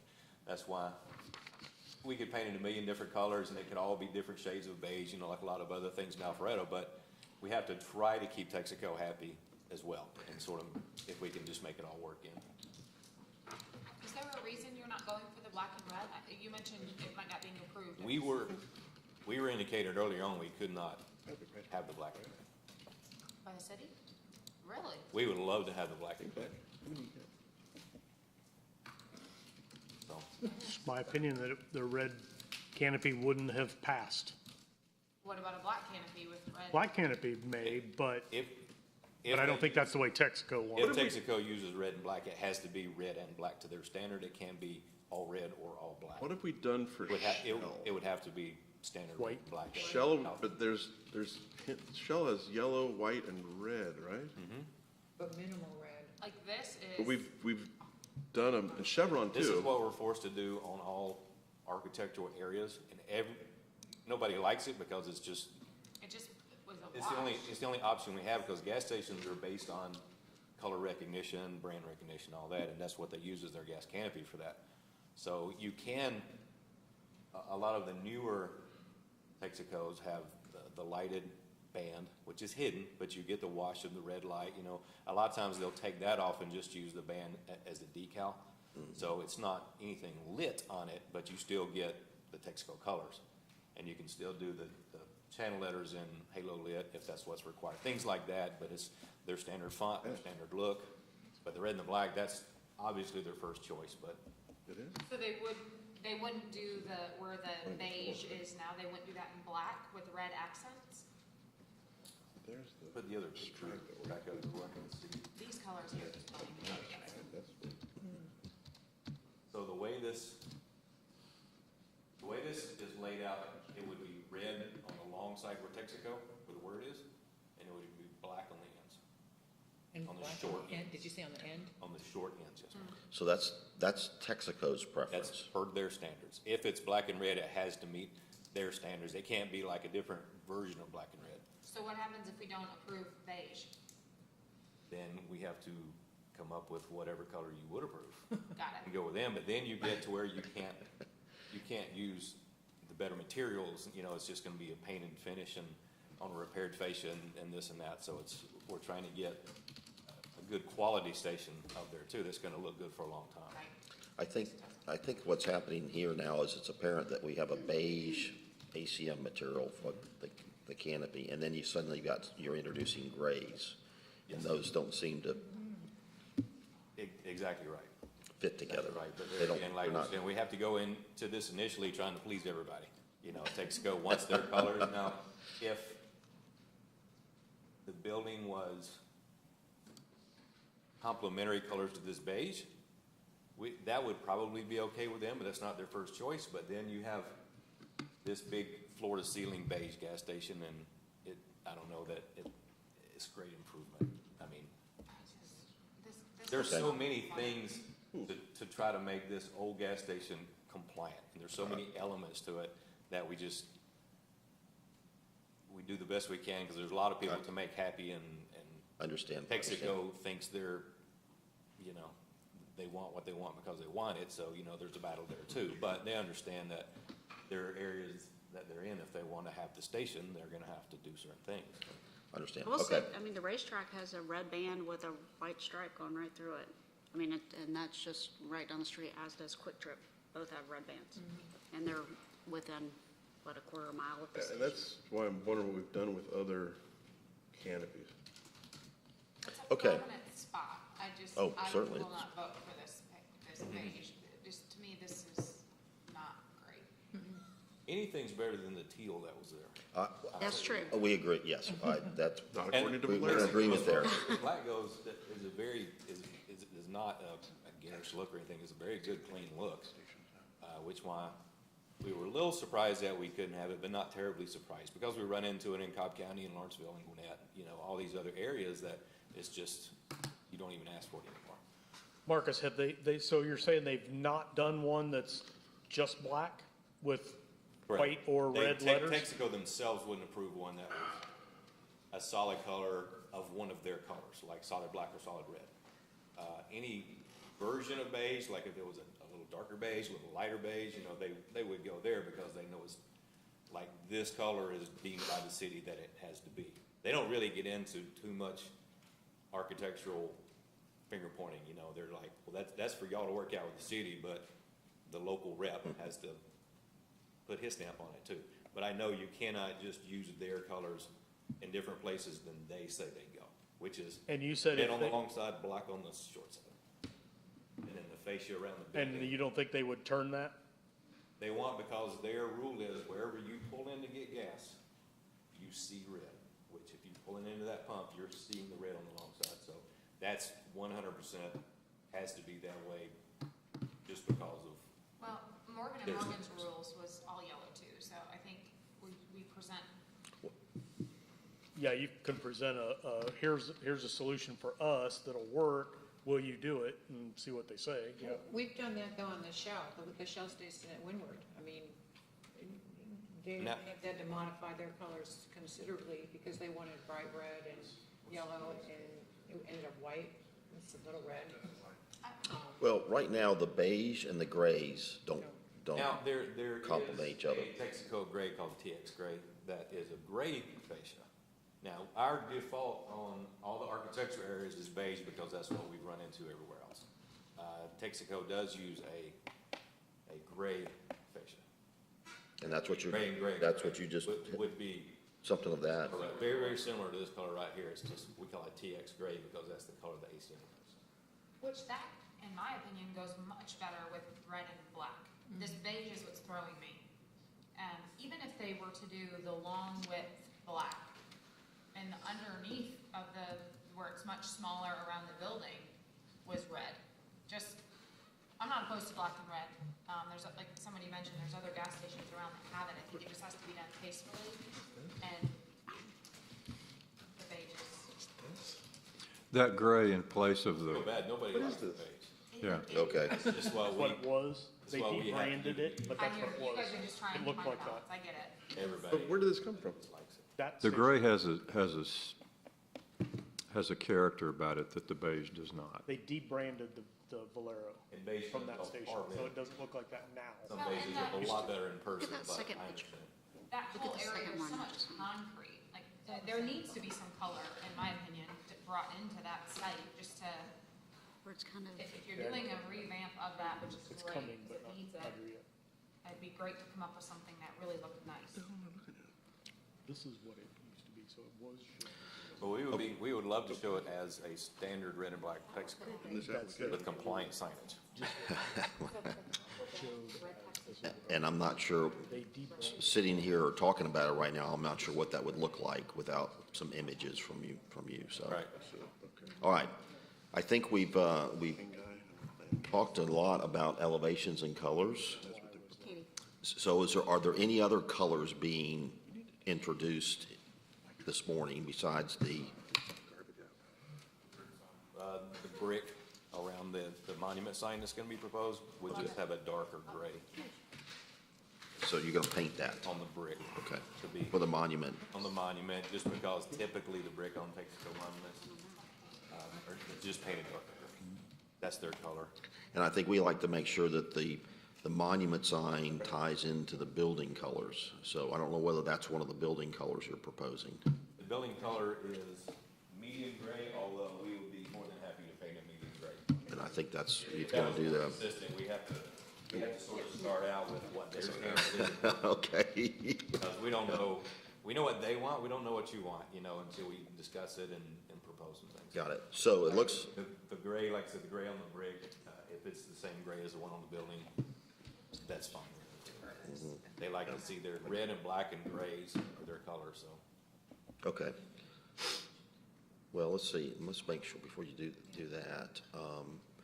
All right, anything else building color wise that, Would you like to see what the site would look like with red and black? do you Sure. have something? yeah, Sure. yeah. The only other, there are no additional colors, there's the old car wash building there. Yes, there, This would be just consistent with a building under the gas canopy. okay. That is, it would just be consistent so everything ties in. Is that gonna go back to a car wash or stay as an I have emission? no idea, I really doubt it. I don't think most people don't put the money what it would take to make it into a car wash. Okay. Most of the time, it's just a closed building that matches the building next to it. Turns into a From storage what we building. see, they use it for storage, sometimes they'll have an emissions person there, something like that.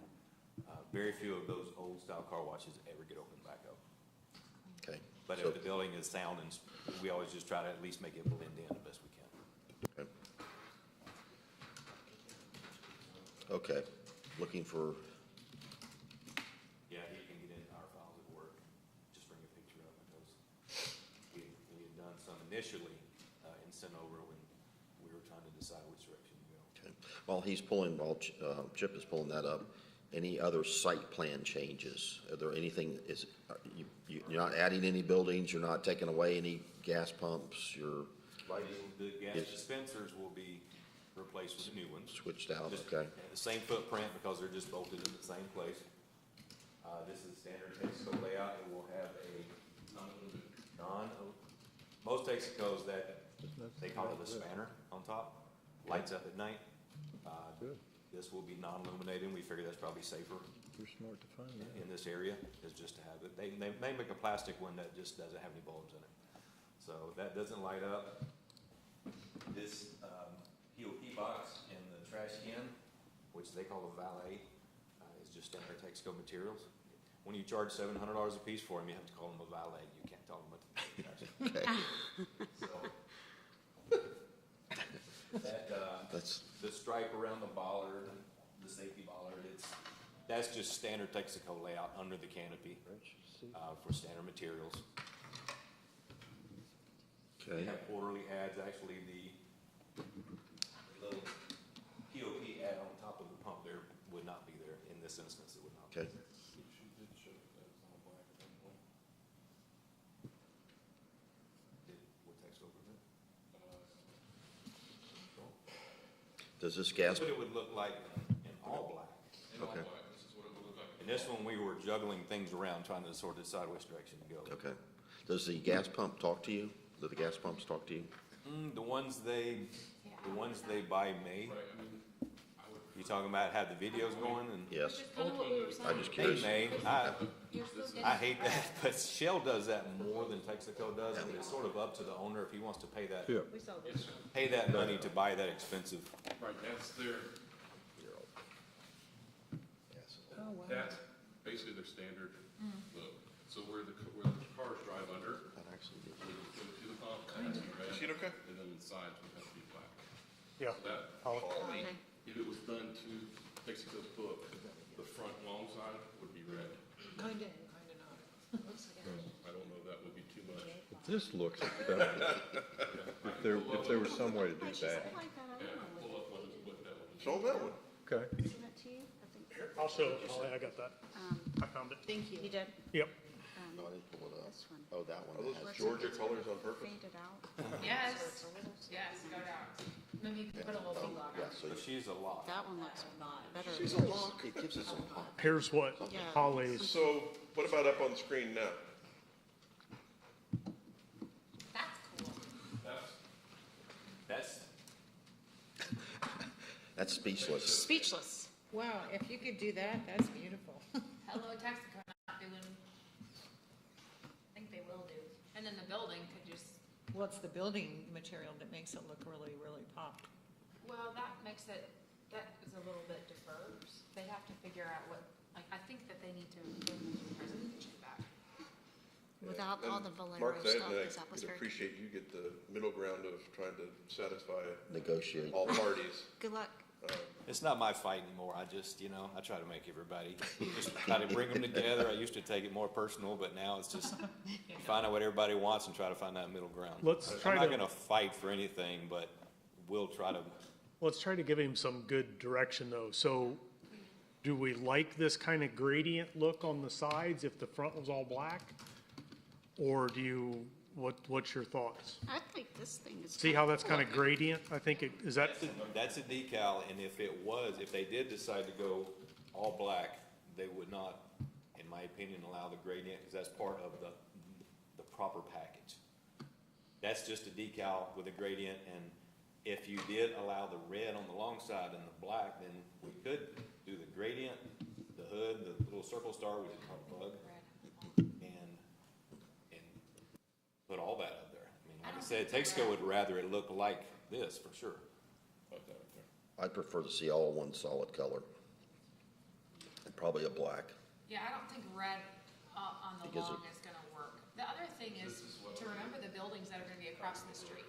That bank is coming with black and green. It's got the big green signs. Is it Renaissance or State Bank? I don't know. Regions. Regions. So that's gonna really change the feel of that corner across the street.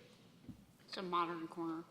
yeah, I almost think if it was the long were black and they did even the gradient, this down the two sides. But I don't mind a little color. I mean, I don't think Well, everything has to be black and gray, but If we propose to them with the gas station fascia all black, and then did the fascia around the building in the red, to give you some red, and then the body of the building light gray, medium gray, per their standards, I mean, all those colors do go together. I can't get behind the two horizontals of different colors. yeah, On the building? Well, if you got, the canopy is one color horizontally, and then the building canopy is another color horizontally, I can't get behind that. Then it starts getting real big. Well, if it was all black, it would be too heavy. Right. It would be too So dark.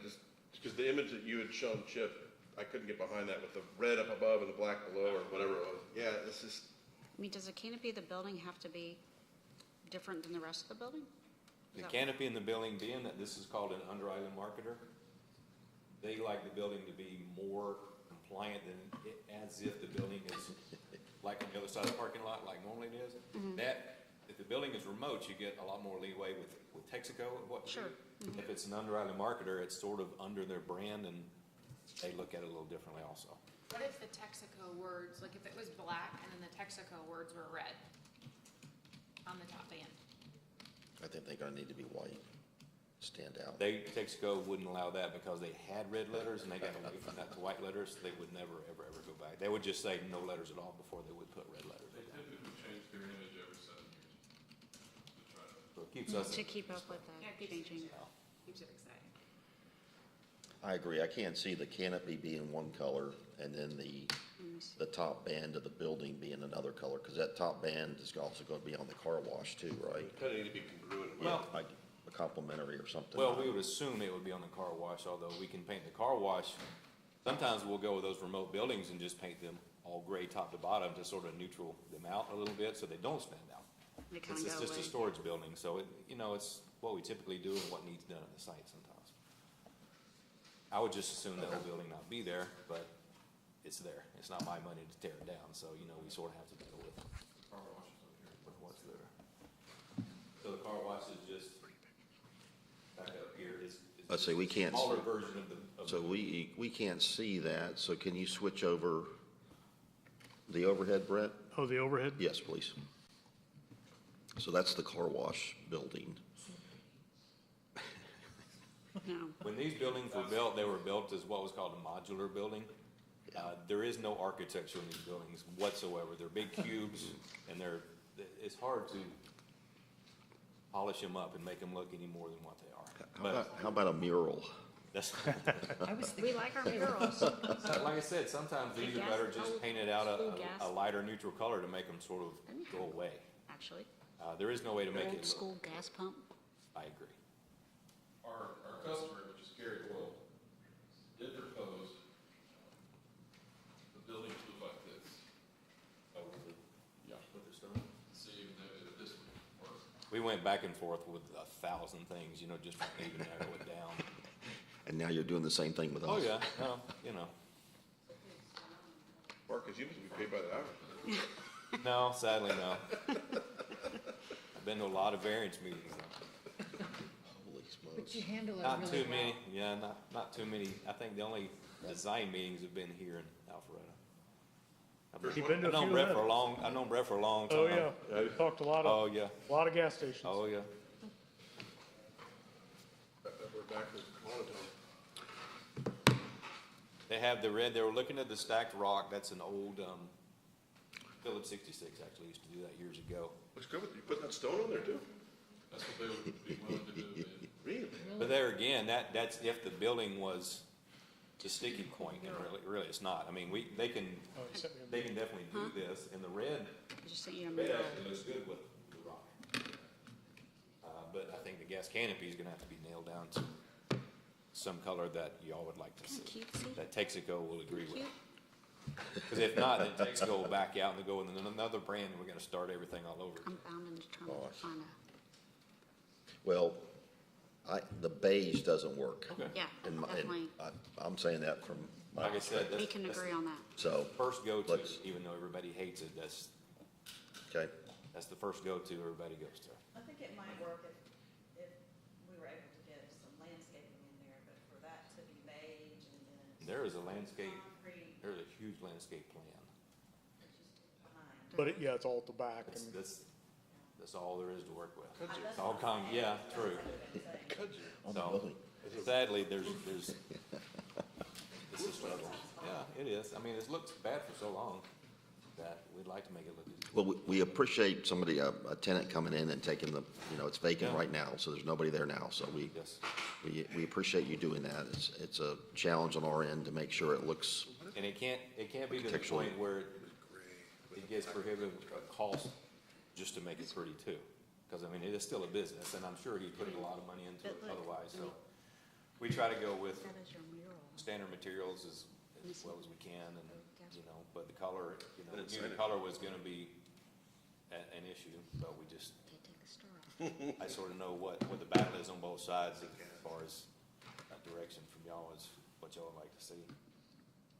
Okay. I think if you don't mind the red and the black, you know, other than the red being on the long side, so you can have a little more red, and the standard Texaco colors look the best. When you say red and black, you mean the gas canopy Yes, being ma'am. red and black? Red and black.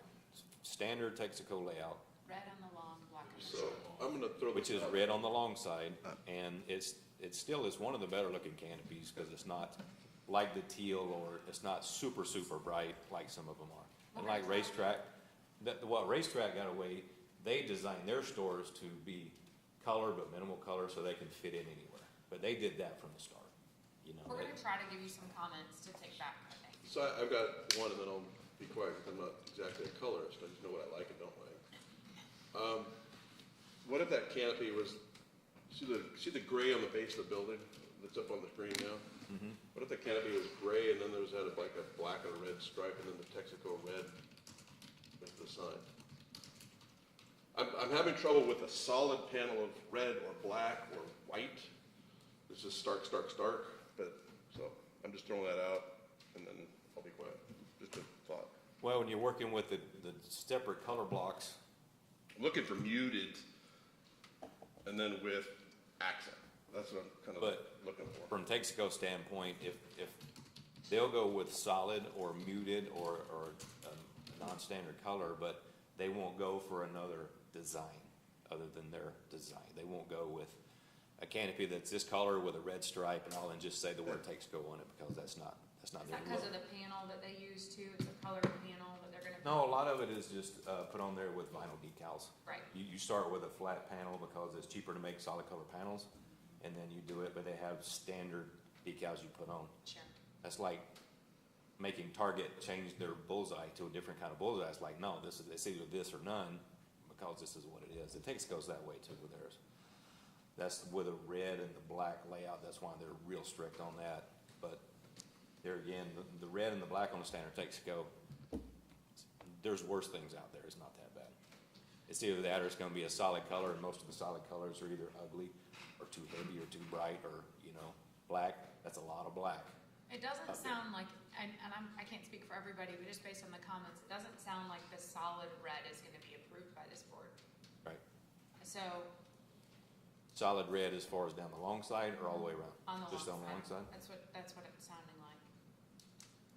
I think the canopy needs to get all one color, all four sides. Which I'm okay with, but What do maybe it's y'all gonna like? be muted. It's a solid red or a solid black is just too in your face for me. Well, it's a lot of square footage for one solid color, because like I said, it's not like the Bed Right. Bath and Beyond, there's no architecture there. So we're stuck with a color, but well, what color? What color does, No, we're looking at that with Valero had that. Even if they had black and then the gray, the three combination colors that you presented, if those were the main colors and then you accented with red, well, you're gonna have red under the canopy on the dispensers. You know, you'll have red under there. The dispensers are half red already, so you'll get some splashy colors right? under the canopy. So what does everybody think of that? Having them kind of go back and work with those four colors If it was white, and then red as an accent. We gotta give them something to white with go play with. striping. Okay. Would be my first like to get that. In my opinion, if you were gonna do the canopy in black, white Texaco letters, halo lit, it'll look really nice at night. I would probably then propose the building with that red fascia and the stacked rock. It adds a lot of architecture to it, and you do get some red that offsets that real heavy black right above it. And that's only the front stone, right? So what's on that? I think it would be probably only the front. Then you have the other three sides. Which you'll see And anyway. then the other can be, on the stone, obviously one of the grays that matches the stonework. And that's gonna be about as architecturals, you can do a big square box, probably.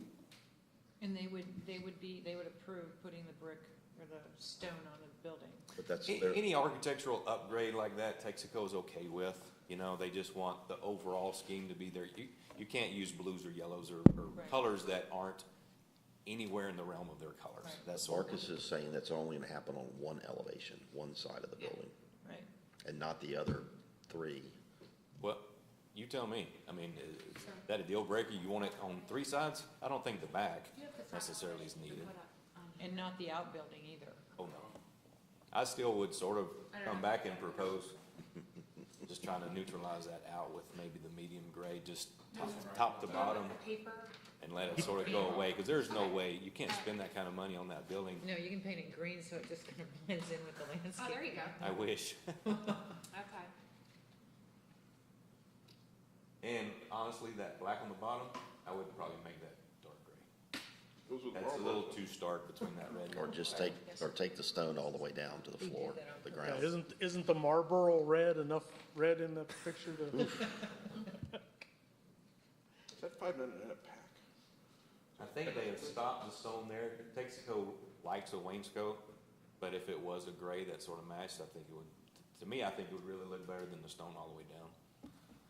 Well, I think if. On gas stations, that is a well-worn area for vendors to come in and people standing there, and if you have stacked rock, which is a little fragile, it gets damaged. That's why they always have that solid panel there, because it can be painted, because the vendors are always rubbing it with their big carts with the beer and the cokes, and people standing there putting cigarettes out on it, and that's Well, it's sort of upper- why some of this came about like this. If the upper canopy's black. So, I think the stone needs to be at the base of the building instead of, What? To the whole facade? yeah, or do the whole, we got too much, we're putting too much in the small area right here. If we got red and black and stone. Yeah, and I understand the solid base Oh, you're thing, talking about- but in Alpharetta, since we don't allow outside storage around the gas stations like that to have, wood and cokes and different things, we don't have that bump issue as much. So I think the stone at the bottom would work in that case. We've conditioned. You're talking about like, ice carrying the machines. stone all the way down, not just use the stone as a wainscot, but carrying the stone all the way down. Or, I We're guess, discussing it. yeah, We've conditioned ice machines to have that To have a veneer, wrap on them. that fake veneer put on it. Yeah, that's what, yeah, camouflage, the camo or whatever it is. Yeah, the racetrack just down the road has a wrapped Camo, ice machine. yeah. They have unlimited money too, so, yeah. I mean, Well, it's just this location, is part of downtown. Yeah, this is in historic downtown, so we gotta be, it really needs to be right. Yep. I would be more than happy to show the rock all the way down. I was just trying to explain sort of why things are, certain ways, but if y'all would like to see it all the way down, like I said, I'm here to please y'all, because that's the way we can move forward, so. But I think if we, with the black canopy, red fascia, stone all the way down, it's gonna be looking about as good as it can look with a compliant, consistent colors. I'm still not crazy about the black canopy. I think it's a little, that's a big thing to be black, but, or, dark gray, And or, I'm not sold on that top elevation right now, the way that color scheme works either. with the red. The red? You're just not a big Texaco fan. No, I didn't say that. I'm just looking at the architecture and how it complements with the materials. I think it Well- looks like an ice cream sandwich. I'm a Costco fan for gas. Probably then black fascia, what we call TX gray ACM, gray ACM, light gray ACM. And then stone to come down. That way he's gonna put that whole thing in the gray world, but have the black on the gas canopy. And then you're gonna have your red colors under the canopy with the gas pumps and the bollard striping and things like that. Well, I'm Talking it through now, I'm that, seven, so that probably is gonna look pretty good. I think that would be an improvement over the red. We're ready to defer this. Okay, any other comments or questions about, look at the top elevation that's on our overhead right now, so. All right, so Marcus, run through again what you would, what you're talking about, or what you just mentioned. So we're assuming black canopy at this point. So that, The gas canopy, okay, with the white, standard white letters, halo lit, okay, gray fascia for the building instead of the red. so that's gonna be, that, in lieu of the red, that's gonna be that gray. Called TX gray, and it's just a sort of a light neutral gray. And then the stacked stone under that all the way to the ground in probably more of a gray tone than a brown tone, obviously, so it matches.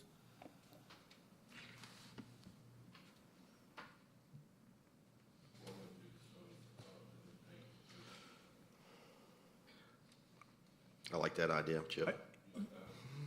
Stone wainscot and then That's what paint the I'm- whole top the Wainscot of same, rock and then paint. paint the top rest of the building and the, Yeah, I think that fits better with, I think all the stone all the way down is gonna, it looks too heavy. That's what yeah, I was thinking, a whole wall of stone is. yeah. It's too heavy. Do just the wainscot. It's just a I like the base. wainscot of The upper stone. part either to match the upper fascia, or we usually choose another gray just so they're different. Yeah, I would too, just to Is break it that up. millstone or lick and stick? That's gonna be up to the contractor unless y'all determine. Well, can you tell the difference from 50 feet away? No, not Depends on, really. it depends on the faux stone. I can Well, tell he'll you- need to bring I us can a tell you it'd sample be of the it if cheaper he of the can. two. So I would Just as say far as what I've example of seen, what but you propose. we Yeah. would tell them it has to be a quality stone. Yeah, I would just say, you know, whatever you're proposing, Bring a sample bring a of it. sample of it. Okay, I think Maybe what, an example photo of an installation somewhere. yeah. I think what you've just described or discussed, we see that in, you know, a picture or whatever, a rendering. I think Do that. I think the board, And guys, I think one elevation that we didn't really see though is put the canopy and the building together in one picture. So we, Now, with we more see what- direction, yeah. we can do that. There was So we see what we're gonna see, you know, all together at one time. You can do them also Well, it's separates, like- but Like this, except like, for. Right. like that, Yes, yes. We don't need to see the Bolero pictures. no.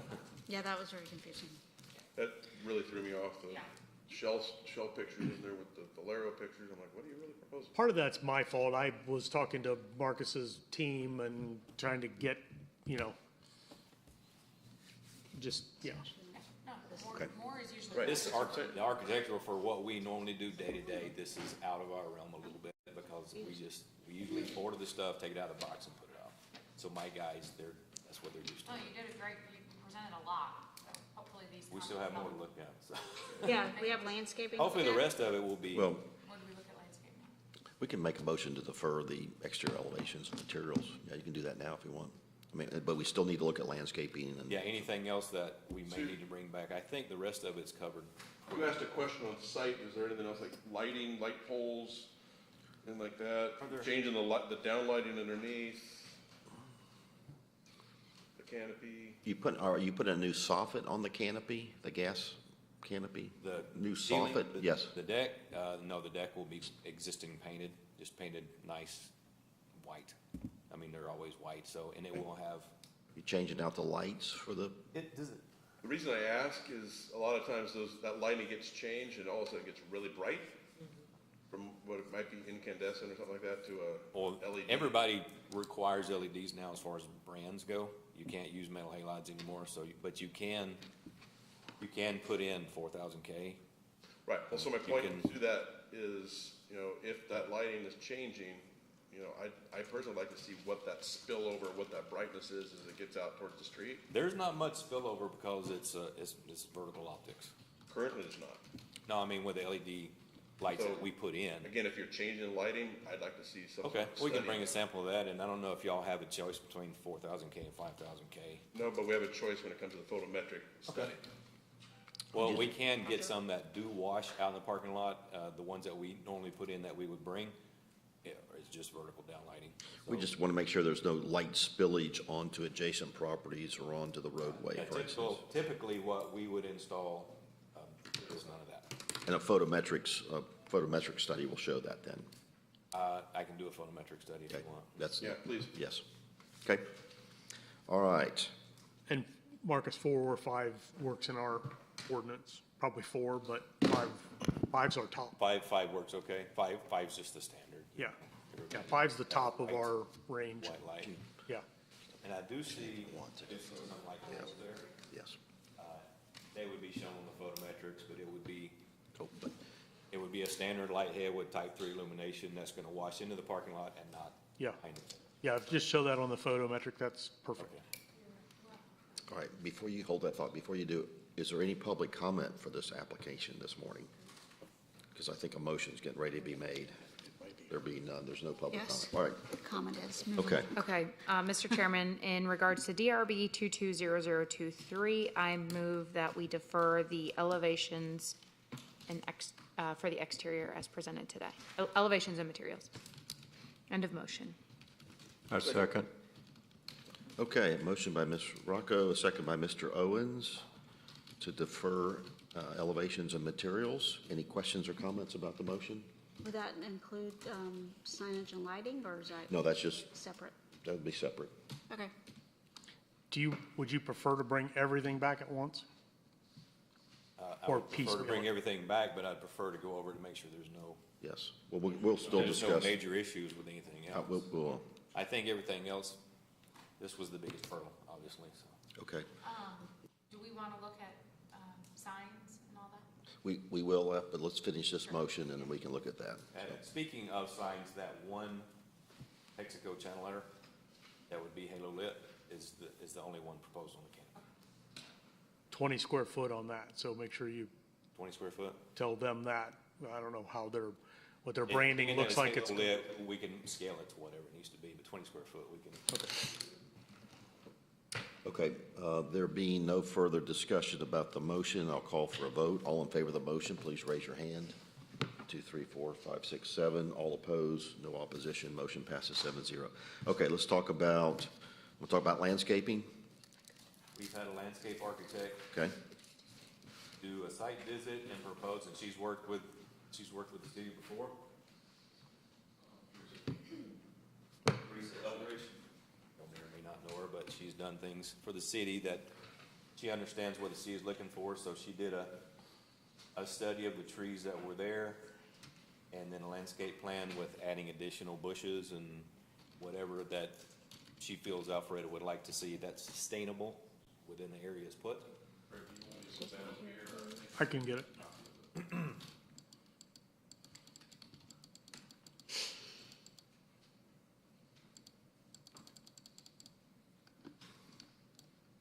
She did bring up her opinion on the trees that are existing, that some of them are being choked with the vines and things that obviously need to be removed for the health of the trees. I think those trees are probably assuming they're staying. And then she has proposed The one that's like. the plantings. Texas, that one's the one that's got. all right. We need to pull up the overhead of, So, and as doing what I do, the stuff that's going on back there, to me, is secondary.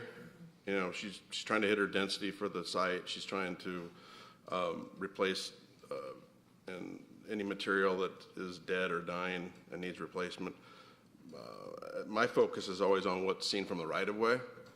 And I don't know if you guys were here for our pre-session discussion. And what she's proposed along the right-of-way there is way, way, way underdone. You know, you've got yucca, which is gonna die, and you've got Leuenbergia, which is a grass, which is going to, it's deciduous. So, in my opinion, she needs, it could be as simple as a dense hedgerow, you know, that can be maintained at 3 feet. Hold on. And then you obviously have to work with your sight lines, and where that is, where your sight lines are to get in and out of the site. But the front of that is, in my opinion, it's just a little weak. And, you know, you don't have a lot of room. I'm not sure if it's irrigated or not. My guess is no. So that'll come into a maintenance issue, that if it dies, that it needs to get replaced. Again, this is a very wide open site, and I see it a lot, and I always look at it and go, we need to do something to help that. And I get it on the backside, but the focus needs to be on the front side. That's so far out of my realm on this stuff, you know, we. And I wish she was here. Yeah. And I've But met we can Teresa for easily April. Get her to add that to it. Right. If there's something you'd like to see like that, she can do that, maybe in lieu of some of that density she's got in the back, because that looks to me like a lot in the back. And again, I that's agree. in the back. So if they can. Nobody's gonna just see it anyway. offset some of that in the back and put the hedgerow in the front, Yeah. we can have it shown that way. Yeah, and I would Like just I say said. something that's a maintainable height of about 3 feet. And I think that the city's gonna ask for the sight lines once that is put in. Usually that's an Eric Graves question that comes out. Well, 3 feet shouldn't really. Yeah, affect 3 the feet sight should, lines. if they maintain it there. Yeah. Right, but even 3 feet can, in a car, I think the city standard is 18 or 20 inches as far as sight lines. You can't get above that. Oh, is it? I Okay. think, don't quote me on that. And Okay, I Eric. don't know if Richard's got any further comments or the rest of the board does, but that's, you know, it's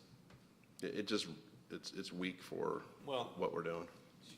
Just have to keep it back from the curb cut there a little bit more, but we'll definitely ask her to change it to that. Yeah, And it could be the same plant. It doesn't need to have that Sure.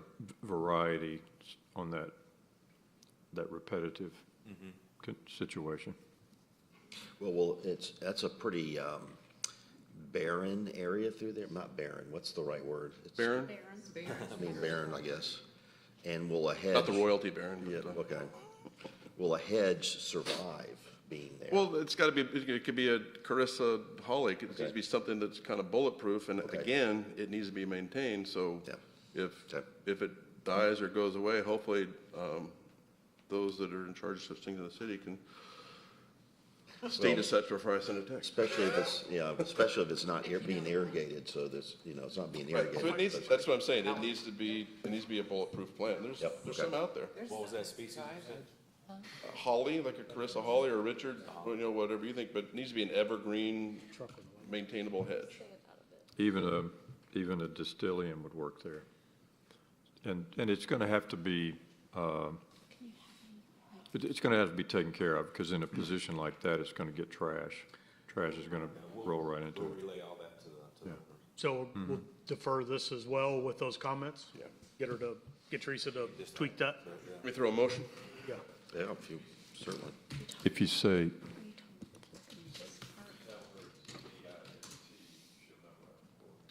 Just something that can take hedging Okay. without leaves getting chopped in half and ground out. All right, before Mr. Corkle makes a motion, any public comment about the landscaping on this application? Right. There be none? Nope, okay. Regarding DRB 220023 Texaco landscaping, I'd like to make a motion that we defer based on today's comments. End of motion. Second. Okay, motion by Mr. Corkle, second by Ms. Palmer. Any comments or questions about the motion to defer landscaping? Nope. There being none, I'll call for a vote. All in favor of the motion, please raise your hand. 1, 2, 3, 4, 5, 6, 7. All opposed? No opposition. Motion passes 7-0. Brett, I've got a question on the photometric study, because we made a motion on elevations and colors. Do we need to make any motions that they need to come back with the photometric study, or is that No, in I the think it's- conversation? Yeah, I think part of the it's- conversation. He'll bring it back. It's inferred as part of ours, yeah. All right, is there anything else you need us to see today? Do we need to do anything about Place signage? that price sign, monument price sign out front. The monument sign. All right, why don't you pull that up, or either Brett or Chip can pull that up for us? Chip, you got it right there? Yeah, we have it. All right, so we got the monument sign. Well, Okay. we propose HDU sign, which high density urethane, which is more like the sandblasted signs. Is that required, or is it just gotta be non-metallic? Well, the monuments now are required to have like depth and scale to them, to the sign part, so I think the HDU would get there. The only issue I have with that is you have to attach the tracking for the changeable numbers. Yep. You've seen HDU, right? I mean, it's foam. I think you could do, Now, can we do the price side portion in more of like a solid? what about if you did the Texaco label the star and the red in 2 different layers of metal and set them off of the back black metal. So you're gonna have 3 layers. Dimensional. Just dimensional, just Dimensional, okay. stand them off, yeah. The last one we had made, for another site in South Carolina, they came and it was done with solid acrylics, but it was layered, and it's just gonna hold up better that way. I think it would, I think I if you wouldn't- did that and Okay. then, you can't internally illuminate it, but you could, if you got the black in the back, you could put LEDs in there and then stack that red. We're just gonna, And we're just then- gonna flood illuminate it. Okay. Because that's Perfect. gonna be easier. That's the easiest. maintenance-wise, and once you break it in, you have very little Yeah. access to it. I think it's the layering, Show it that way, and then the one we actually installed, that's this exact same sign, we'll bring a picture of that. Yeah. And Where's it at? Yeah, that's what. it's Way right, over- here, Pat, I'll show you. Way over in the corner. I'll go By back the- to by my the screen. flag? By the It's, flags? it's Okay. right there. See sign? It's right there. It is like on the property line, Yeah, right there. which is why I was saying those shrubbery and things that you were seeing in the background of the sign picture, it's not theirs. And that's why I would really like, I know it's tight fitting in there, but if we could just install it back on that same footing Same that's there. spot, yep. It's gonna be easier for everybody, and it wouldn't benefit anything to move it 2 feet. Just bolt Yep. it back down there, do the brick, and be done with it. Brett, the sign that we found out that we just installed in South Carolina. Really kind of a wood grain to it. Doesn't necessarily have to have the wood grain. It's the stacking of materials, the depth I that think gives. works just fine then. Yeah, It's good when we bought that. yeah, It's the wrong one originally, then they had to come back and make it up. yeah. Does it currently have a brick base, or you're proposing a brick base? It's currently now, it's just set on a little concrete That little form. white thing. So we had proposed a brick base, So, because but- it's gonna look a little better encased so and just. if your building changes to the stone, Mm-hmm. then the base of this should be stone. We can reflect that to most. If you want it to be brick, then I'd like to personally see a sample of it and what. I would rather what see it like. consistent with the building too. Right, but I'm saying if the building doesn't go stone, then I'd like to see what that brick is. Yeah, we'll propose the building stone and then propose this stone as well, Right. just so everything's consistent there. Yeah, Okay. And I think it's good. that covers everything. Okay, good. Well, thank you for your time this morning. Appreciate it. Do we need it up? All right, so, we don't need to act on the signage I at this don't, point. I don't think we need to. He's gonna bring it back, so Okay. Very good. Okay. I'll give you this. Thank you for your It's got a time this few morning. on there. Appreciate it. That was fun. You were very well prepared. Pictures. Yeah, that's great. Pictures. All right, our next applicant is going to be Village Park Phase 2. Come on down, You please. get into trouble with black and red in the state of Georgia.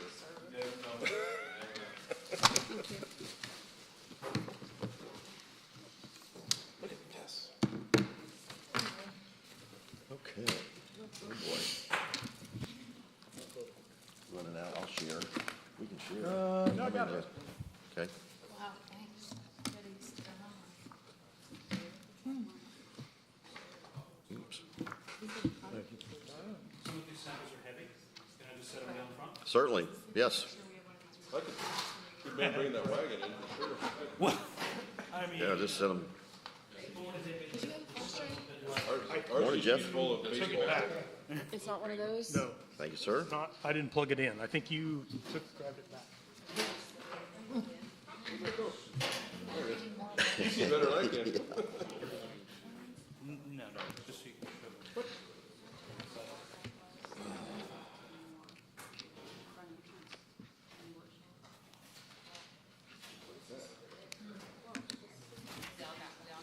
I think so. I think we all got our packages. Well, what does it show in the?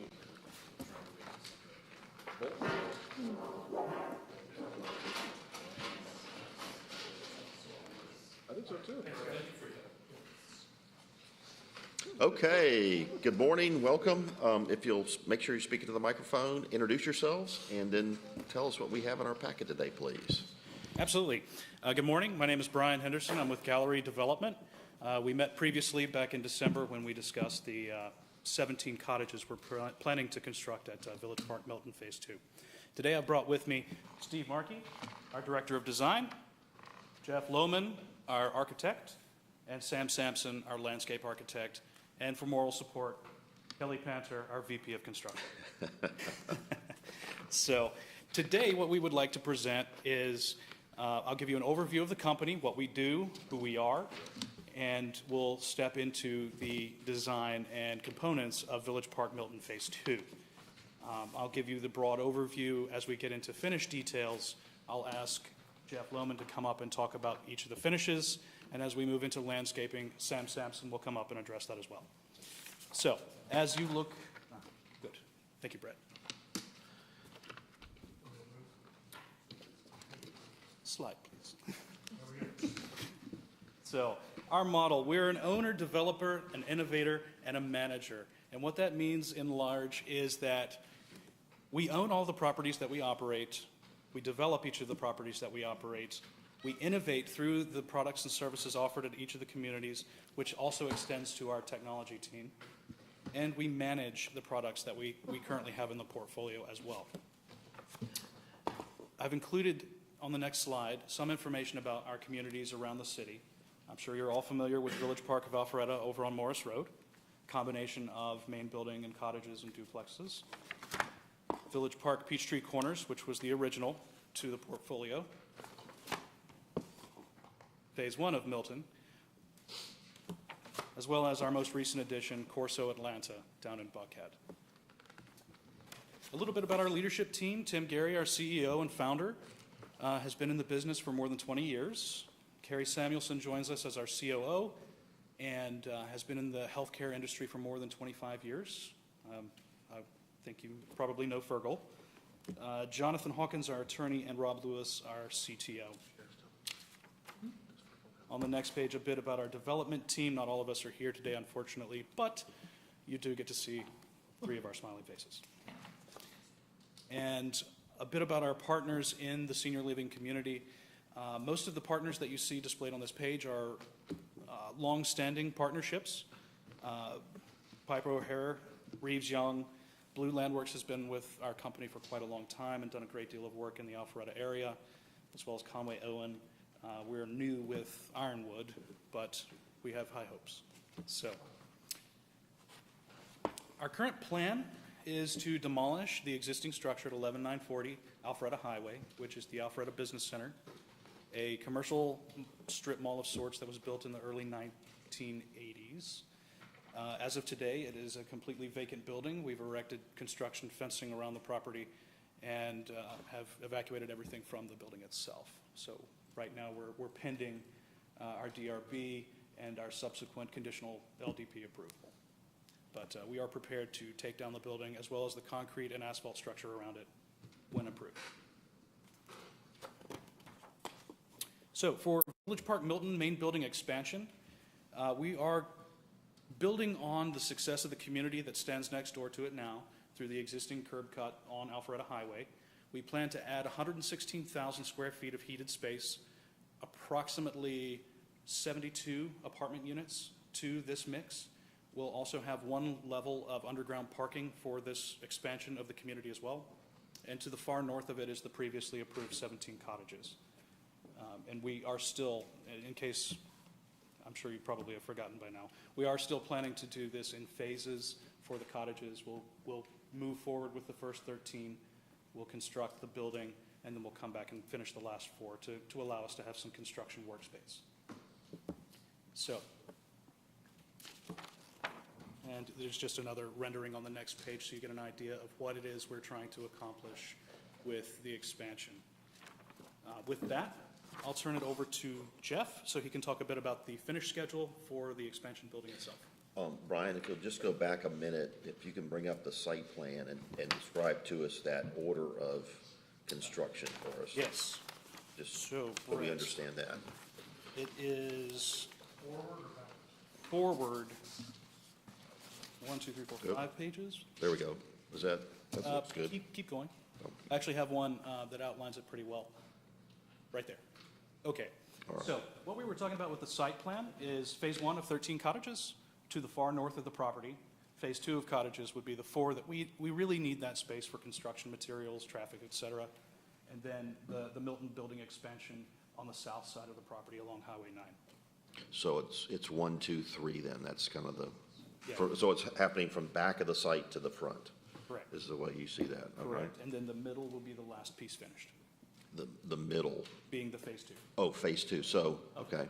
So, time-wise, how soon does phase 1 start? How soon does the, So right now, we're optimistic, and we believe that we can do our grading work and be prepared for construction of the cottages to start in September. Okay. So we would be building those in clusters of 3 or 4, depending on how material flow works within the current supply chain.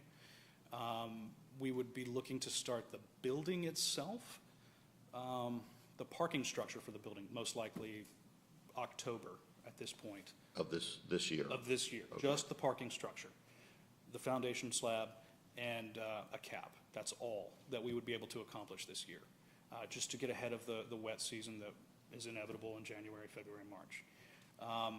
Going vertical, so ground floor, second floor, third floor of the expansion, that would probably be April of next year. Okay, so it's happening, there's not any lag periods between what you're doing there? That's right. We're trying to make sure that the site itself is consistently working. Okay, but I imagine you're gonna tear down all the existing structures. That's your first, demo's your first thing you're gonna do there on the entire site?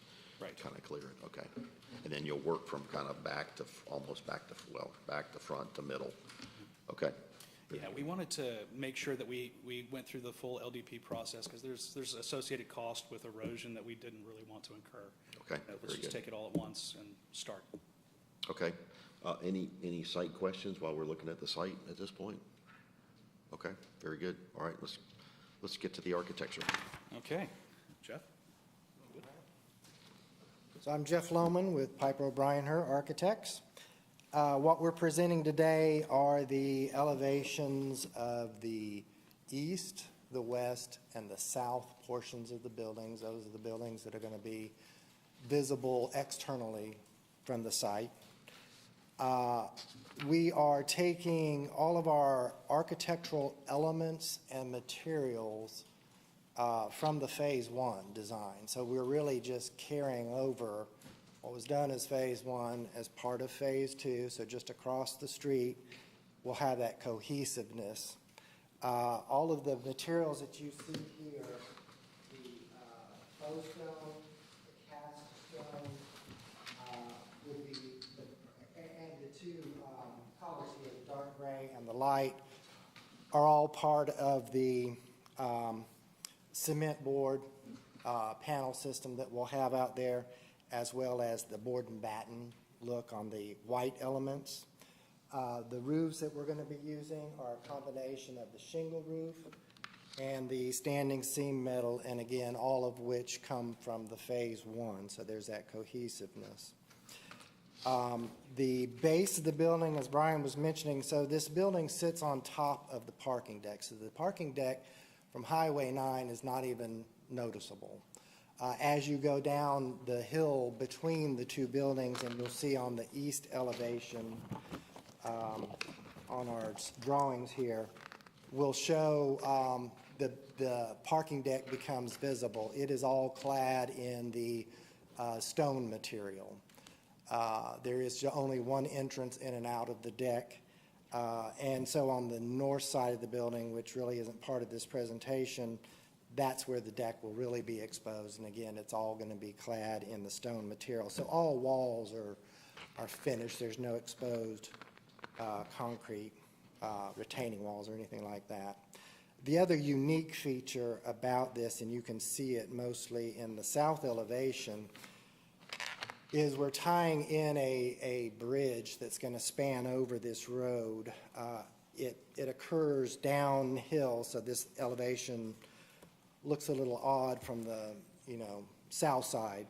But there's a bridge, a pedestrian bridge, and it connects the existing building to the new building. We've had discussions with the fire marshals in terms of clearance under the bridges, so all of our elevations indicate that they require like a 13'6" minimum clearance. Jeff, where's that on the site plan? That is on. Go to, yeah, there you go. Yeah, right there. Oh, okay, So it's about midway of the existing, the Phase 1 building. okay. So that's why it looks so short, because the site falls downhill. Yeah. Sure. Yeah, that's why I say it looks a little odd in the south elevation, but again, all that's kind of downhill. So you won't hit your head on the bridge as you walk under it. Oops, excuse me about that. So the east and the west elevations, again, very similar. On the east elevation, you can see where we show the entrance to the garage, about 3/4 of the way down the building. There is an element, the units on the far right side of that drawing, they will be over the roadway that goes on the north side of the building. But we're creating a nice stone arched element there for a heavy base to support the 2 units above there. And then further on down, like on the west elevation, again, because the garage area gets more and more exposed as it goes downhill, what we're creating are some arched and some rectilinear penetrations through the building. We anticipate it to, either it's going to be mechanically ventilated or not, but we're trying to get as much air and circulation through the parking deck as possible, so you start to see those louvered areas. Jeff, do you think you can make that deck an open deck, or will that be a closed deck, which requires forced ventilation? Most likely it's going to be closed because there's just not enough. Open areas? Yeah, and there's the part about security and stuff. We don't want, a lot of openings that people can just wander through. So most likely any opening is going to be protected with a louver. So are there any other questions specifically about materials? Mr. Owens, we did a takeoff for you. It's 45% of the building will be stone. Right. So essentially, you're using all the same materials from I say Phase 1, or the existing buildings, and you're just carrying them over here, so. Yeah, and again, even all the gable elements, the chimneys, all of those are they're going to be identical pretty much. Okay. And there's no, Basement. Right, That matches the main building. right. so there's no supply chain issues trying to get the same materials Well, from the original to the, okay? As long as we plan our time correct? Okay. No. What I mean by that is the materials that were expected based on have not been discontinued. They may take Okay. longer to obtain. Okay. They have not been discontinued. The sample for the stone actually is new. Yeah, if you, That's the exact same stone. yeah, if you talk in the microphone, you're being recorded, so there should be a handheld one somewhere, maybe not. But you can, Let's say the cast, the applied stone here, Brian got this recently. So it is still made, and this Oh, is the okay. same sample All right. from the Phase 1. Very The good. cast stone is readily available and made to order. Okay, So good. it will be matched. All right. Existing building. Okay, any other, there is, Jeff, I do have a question for you on the front of I'd say the front, let's see, what do you call the front? south side? The south the Highway 9 side. side? South side. We understand there's going to be a bakery somewhere, or a retail store, or, is that correct? Yeah, you can answer that. It's currently a space that is to be defined. We have not fully Okay. vetted what that space will be at this time. Okay, And even though we are showing a sign there, that would be something that we would come back, once it's determined exactly what it is, we would get a sign approval. okay, just, there seem to be some indications that may be a bakery or Well, something of that that was in nature, an but, early rendering, and that was just, okay. All right, so it's to be determined, okay? Right. So but that will be some sort of retail space, you think, or is it going to be a? It could be retail, it could be Sales. food service space, it could be several different things. Like, we're Okay. seeing a lot of success in Atlanta with our retail space, Okay, but we're also seeing a great deal of success with the creperie that was installed there. So Okay. Just want to make sure whatever you're putting in Depends. there kind of fits with the architectural theme of the entire building, or, okay. All right, any other, I'm just thinking Yeah. I like that. Well, and then if that's the case, they may have people sitting out front enjoying a, cup of Alpharetta coffee would or receive it something.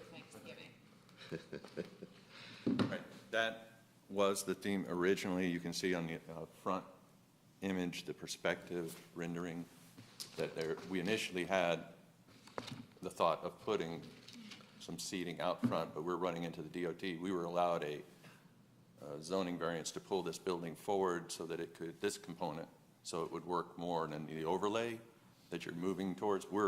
Our phase one sits on the edge of the overlay and we're not included, but we were trying to extend our project into that. And this is theoretically a public approachable part of our project. So we're trying to make that interactive to the public and our community. Thanks, DOT.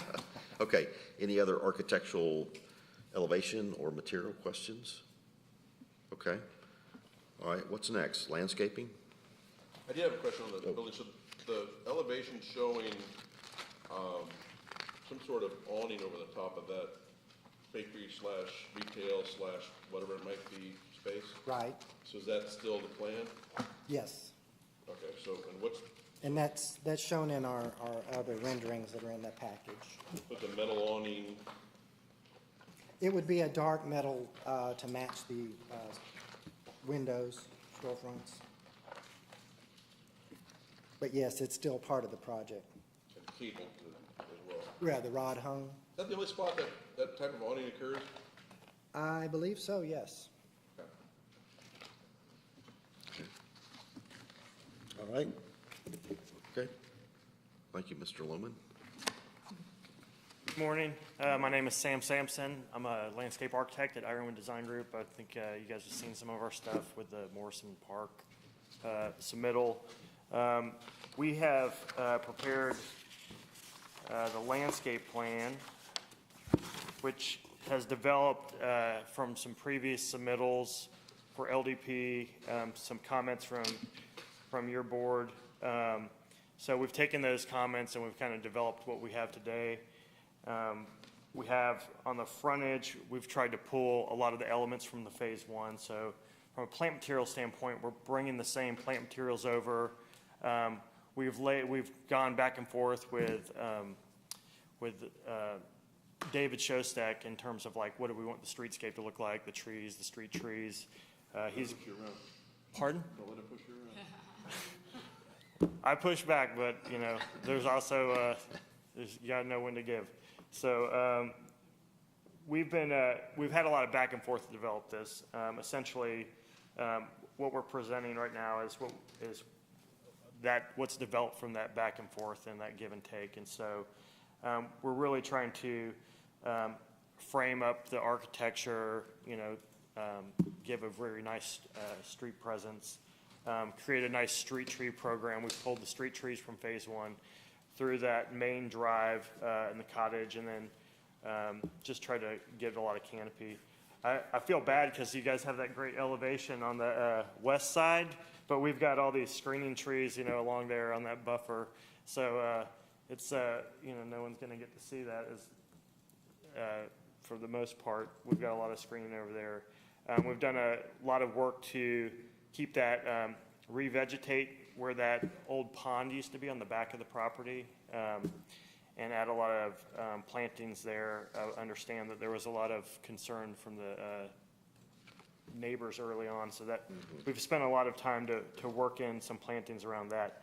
So can you walk us through that front landscape? I mean, it looks like there's a lot going on. There is a lot going on. And how that relates next door to the first, Sure. We've pulled the same, so the next door had maples, they're sugar maples, I think. Sugar maples as their street trees. So we've pulled that across. We've pulled the same, there was a lot of use of muley grass over there. So there's muley grass, there's some, what is that stuff called?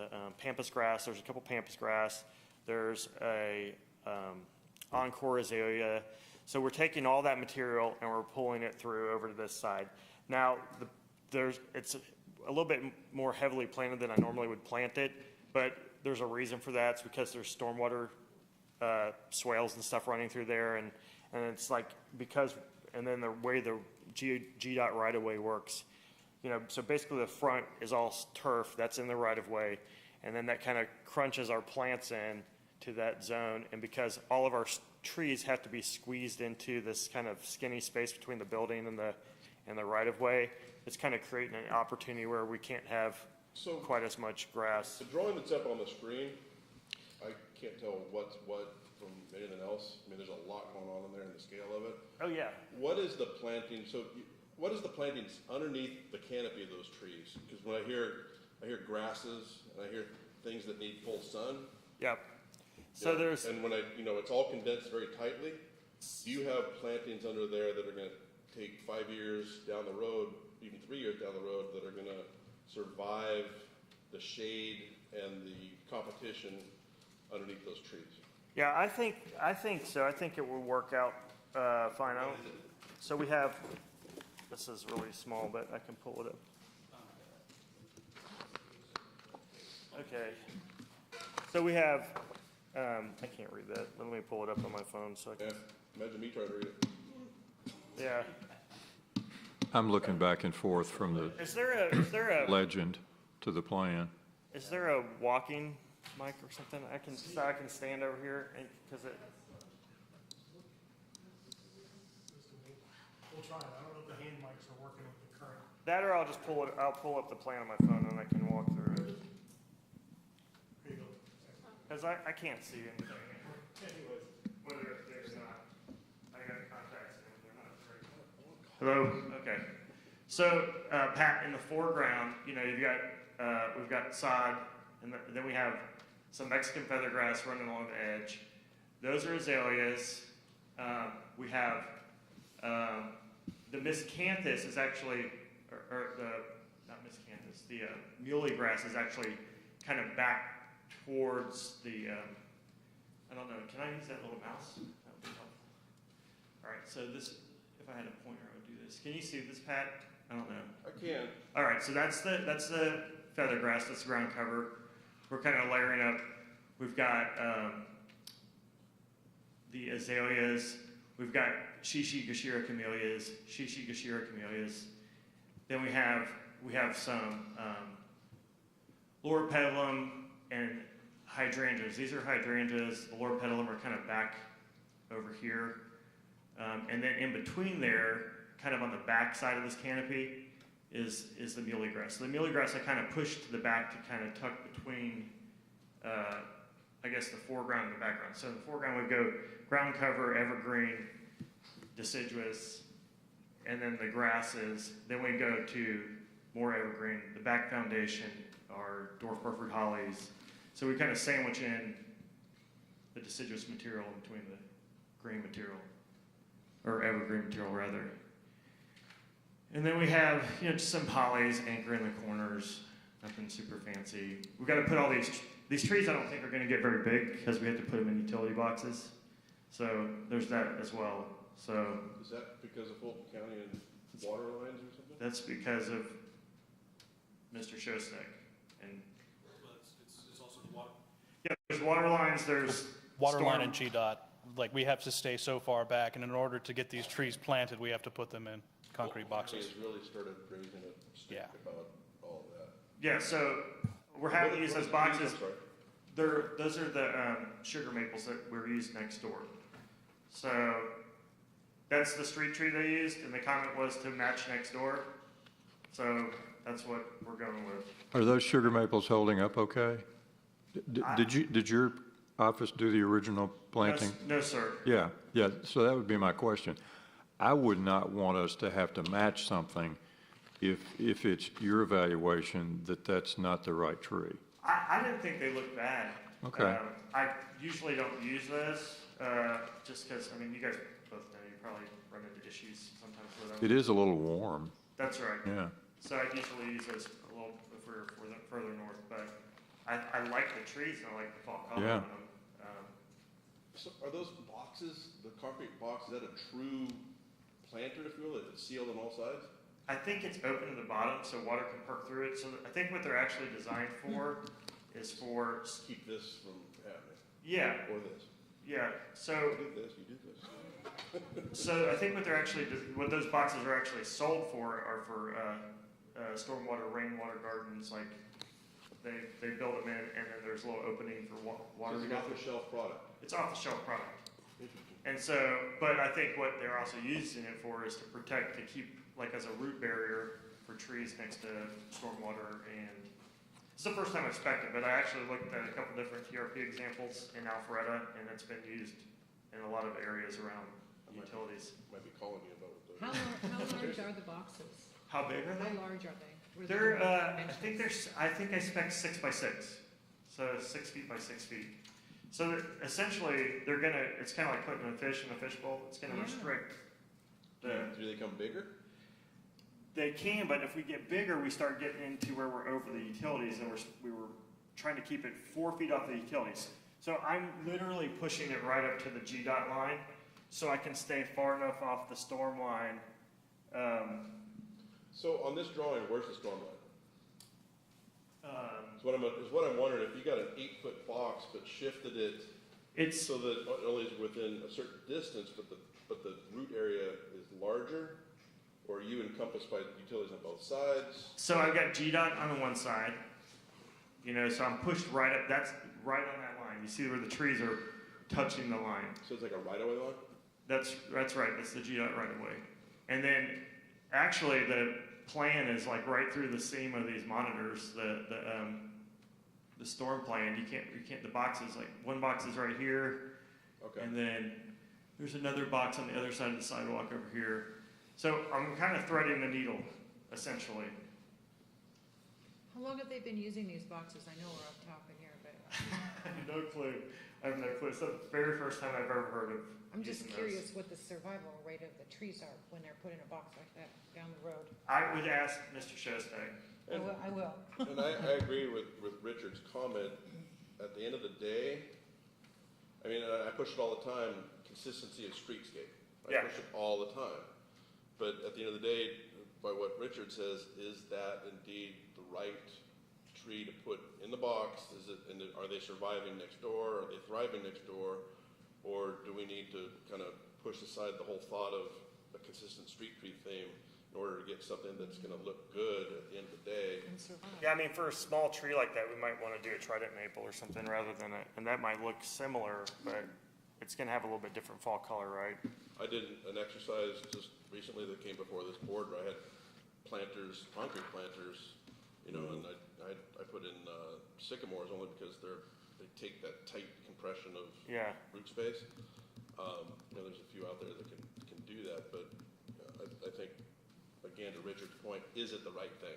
Yeah. Or are you just doing it because that's what it is? And this board has the opportunity to tell you to do the right thing. Yeah. Despite what Mr. Shostak says as far as, and he's right as far as the consistency of it, because that's what he's been pounded with. Yeah.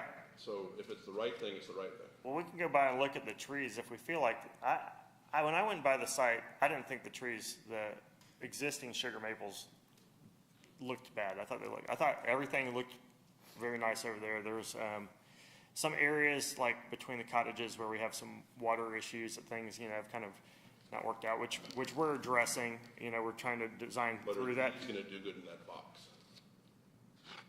Not sure. Never used those boxes. To me, it's almost like it's almost like an overstructure design at that point where you're designing in a planter. Right. Because that's essentially what it is. It's putting a tree in a planter. And so,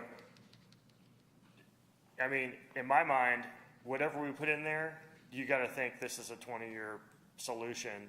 Sure. It's not because you're putting it in a box. You're not going to get a street tree that's going to be there in 40, 50 years like we're doing like oaks. At the end of the day, is your contractor going to treat the soil the right way underneath it? There's a whole there's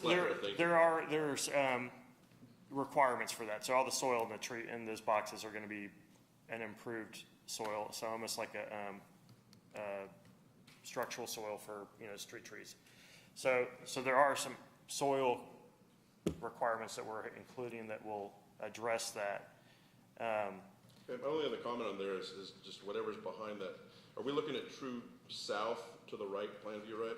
Yeah. So It's gonna get a lot of sun. everything behind that canopy of trees, you know, is it shade tolerant, or can it take shade? Because if you're south exposure, the other side of that canopy is gonna get a fair amount of shade. Yeah, I think given the spacing of the trees, so we had to space them out. They're like 5 feet.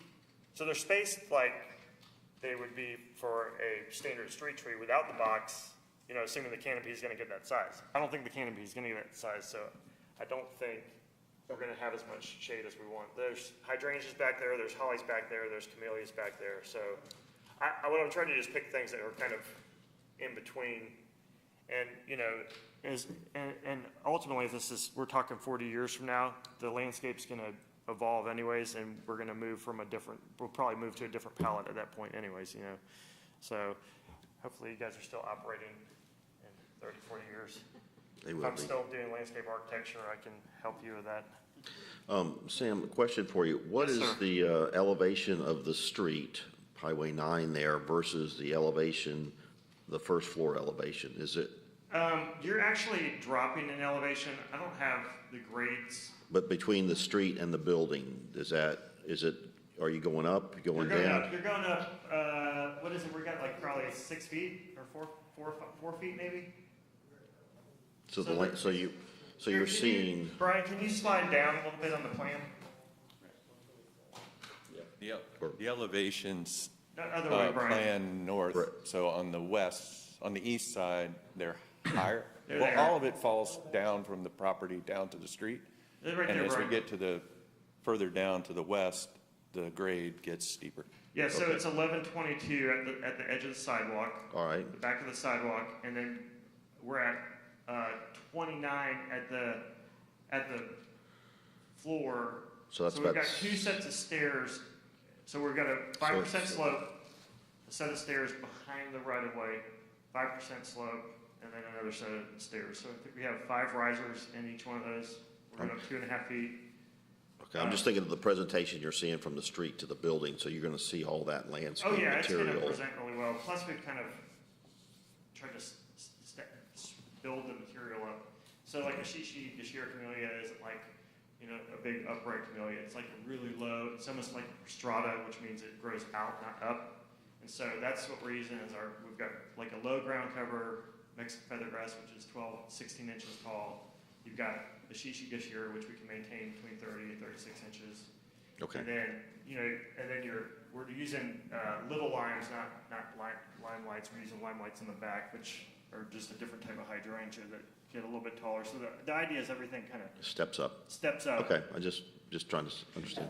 The 2 renderings that we're showing here Jeff, if you'll speak into the microphone. are accurate in terms Just speak in the microphone. Thank 2 you. renderings that we're showing here are Okay. accurate in terms of elevation as it steps okay, up. very good. Yeah, they did a great job of taking our landscape plan and putting that elevate in the model there. Okay, I did have another question. Brett, if you go back to that previous drawing that you had, and we were looking at the landscaping up there where the bakery used to be located. So it looks like you were planning for some doors, and there's the canopy and all that, but it looks like landscaping's running right up against the building, so, There's no doors on that elevation. okay, so, The central portion of that building is recessed back, so there's a faux balcony. We do have a railing going, there's about a 4-foot recess from the glass doors to the stone pillars on either side. So it's just a step-out balcony faux. okay. Because we're not allowed to have a sidewalk or anything along that front there. Gotcha. Yeah, we're kind of out of the room. So it looks like almost an entry, but it's not. Yeah. All right, okay. Okay, any other, I kind of agree with Pat. You sure are putting a lot of stuff, a lot of plant material in the front of this building. Well, I have to get those trees in, and that's the only place I can put them. I understand that. I'm just thinking of all the other lower plant material that's going in there. It's just, Yeah, I mean, we can thin it out. I wouldn't thin the foundation hedge.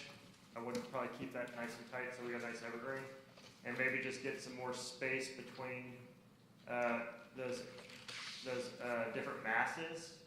But, you know, I'm pulling the grass, I'm trying to maximize the lawn in front as much as I can. And then at one point, and then we have that layer of ground cover, which is like probably 3 to 4 feet deep before we get into the shrubs. So I'm just trying to get as much coverage on that as possible. Understand. Without just having, you know, a sea of pine straw. Understand. Sometimes reviewing planting like this can be more subjective than something else. Because what I see in the way it's designed, from the front to the building, you've got 5 and sometimes 6 different shrubs in a rather slender line. And because, for example, the slender line of the Mexican feathergrass, which I think is a great plant choice there, could even be wider and give you a sweep that leads into, maybe points more to that spine entryway where the stairs are. And you could even reduce the variety of your plants. I understand sometimes when we're putting things like this together, we want to show off as many plants as we can, but this is a case where you might be able to simplify it a little bit. Yeah, we can, I'm happy to adjust, you know, anything. If you guys have comments, we're happy to look at it. We can thin that out a little bit. We can change some varieties.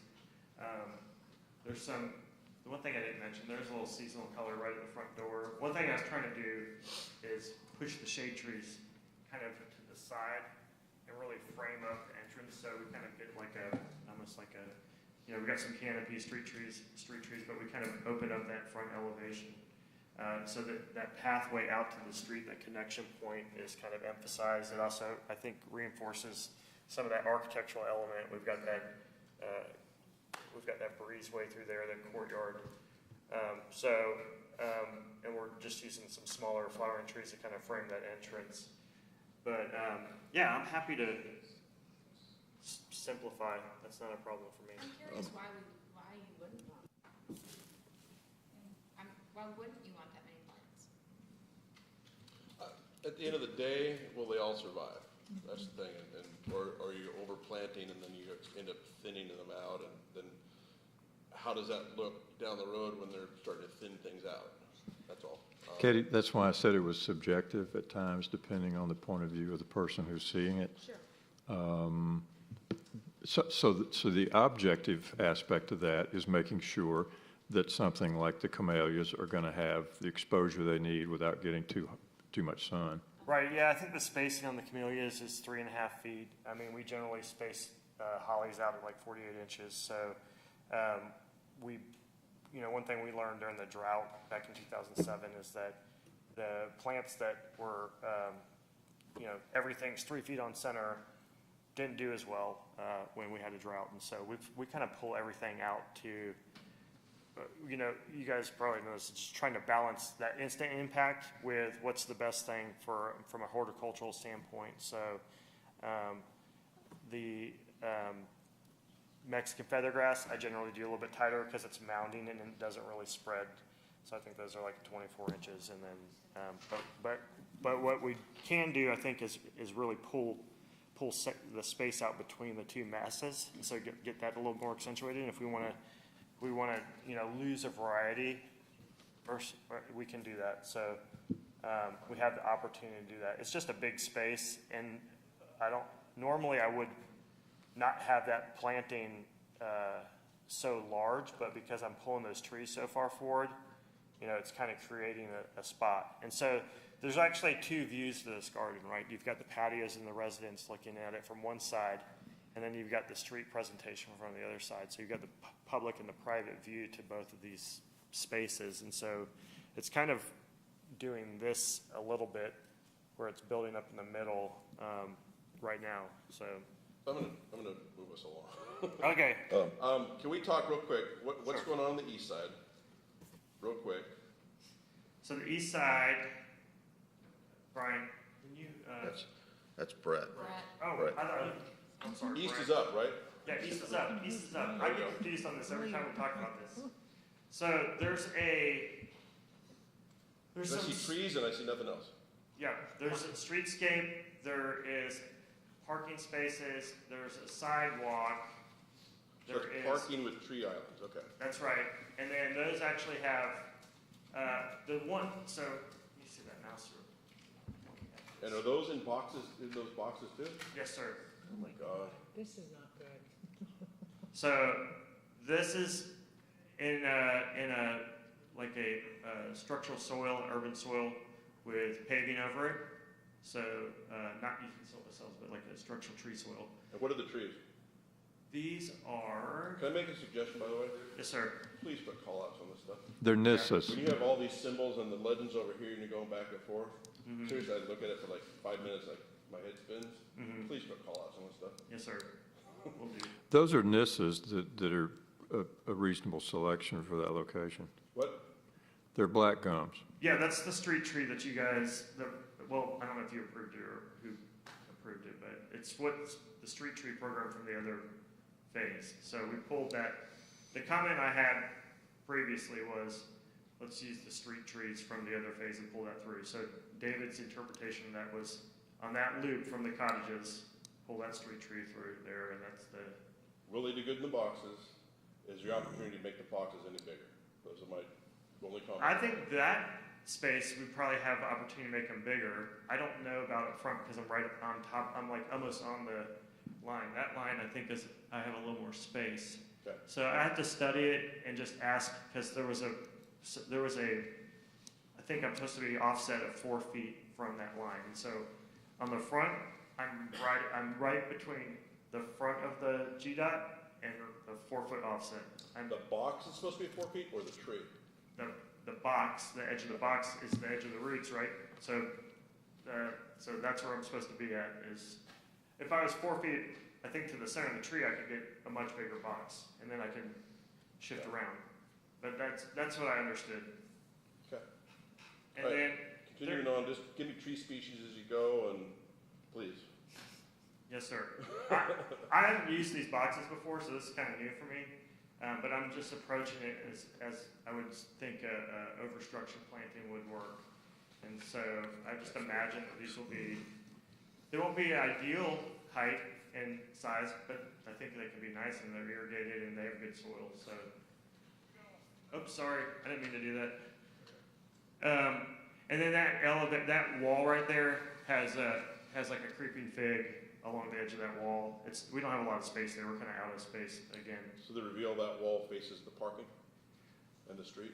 Yeah. So as you come up the building, there's a sidewalk and steps and a ramp right there where that mouse is, and then that elevation of the building is higher than the parking, and then there's back curb, sidewalk, planting space with creeping fig, maybe some ground cover in that space. So there's not really much room left over. What's that wall? It says stone, right? Is it It'll be the post stone. Okay. That drawing is visible on the last architectural sheet. And then, what's happening on the west side? The west side is a lot of buffer plantings. So we've got some magnolias, we've got wax myrtle in there, we've got some oaks, we have some deodar cedar, which are the kind of furry looking ones that are to the left. Can you go down like I don't know what's what. Yeah. So the first 3 green ones are hollies. Then we have 3 oaks, and those are underplanted with some tea olive. In the foreground of those little clusters of 3 are wax myrtles. And then if you go down, you go back to hollies. Then we have some deodar cedars, more wax myrtles, more hollies. So we're kind of just meandering. Those are magnolias right there. Then we get into osmanthus, hollies. Those are oak trees. You know, hollies, deodar, cedars, trees. So I generally try to not have like a row of, I try to kind of meander those back and forth. If I had more room, I'd make it actually kind of. And that's just a true landscape strip in between property, right? Yep, that's correct.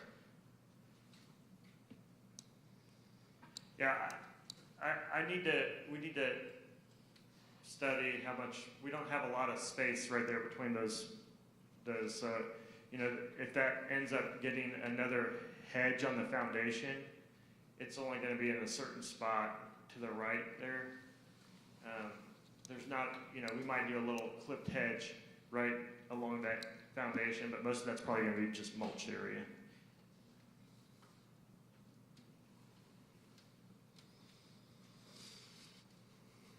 Okay. Going back to the south, how much impact will the work that DOT is having possibly affect your landscape?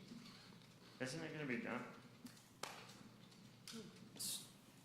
So at this time, we believe that the work along Highway 9 is supposed to end around late July, unless you guys have heard otherwise.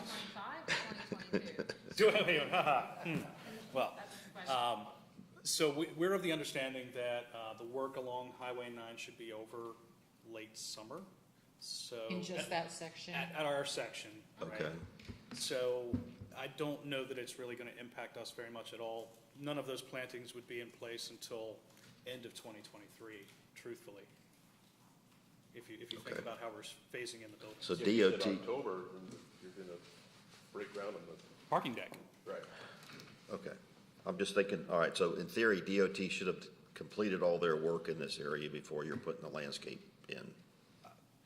That's in theory. Unless there is some, you know, act of God. Yeah, DOT's not gonna let them put anything in there if they're not, because it's a construction easement, so they won't even let them get in there. So Yeah. the landscaping won't be put in unless DOT's done. Okay, And that same principle would apply to our street lighting. okay, just, all right. Very good. Okay, any other landscape questions, comments? This box has gotta be killing you. Yeah, I'm kind of concerned about these boxes and what's going to survive in them. Yeah, I would just study that hard to make sure whatever tree you're putting in those boxes can take that pressed roots. Yeah. And if you have the opportunity to make those bigger in any manner, please make them bigger where you can, even if it's shifting them and making them bigger. Right, I'll look at making them larger, and I'll look at making those larger, and I'll go and look at that. I'll just kind of do some research on sugar maple and see if that's really gonna work in that. And I would say regardless of existing streetscape next door.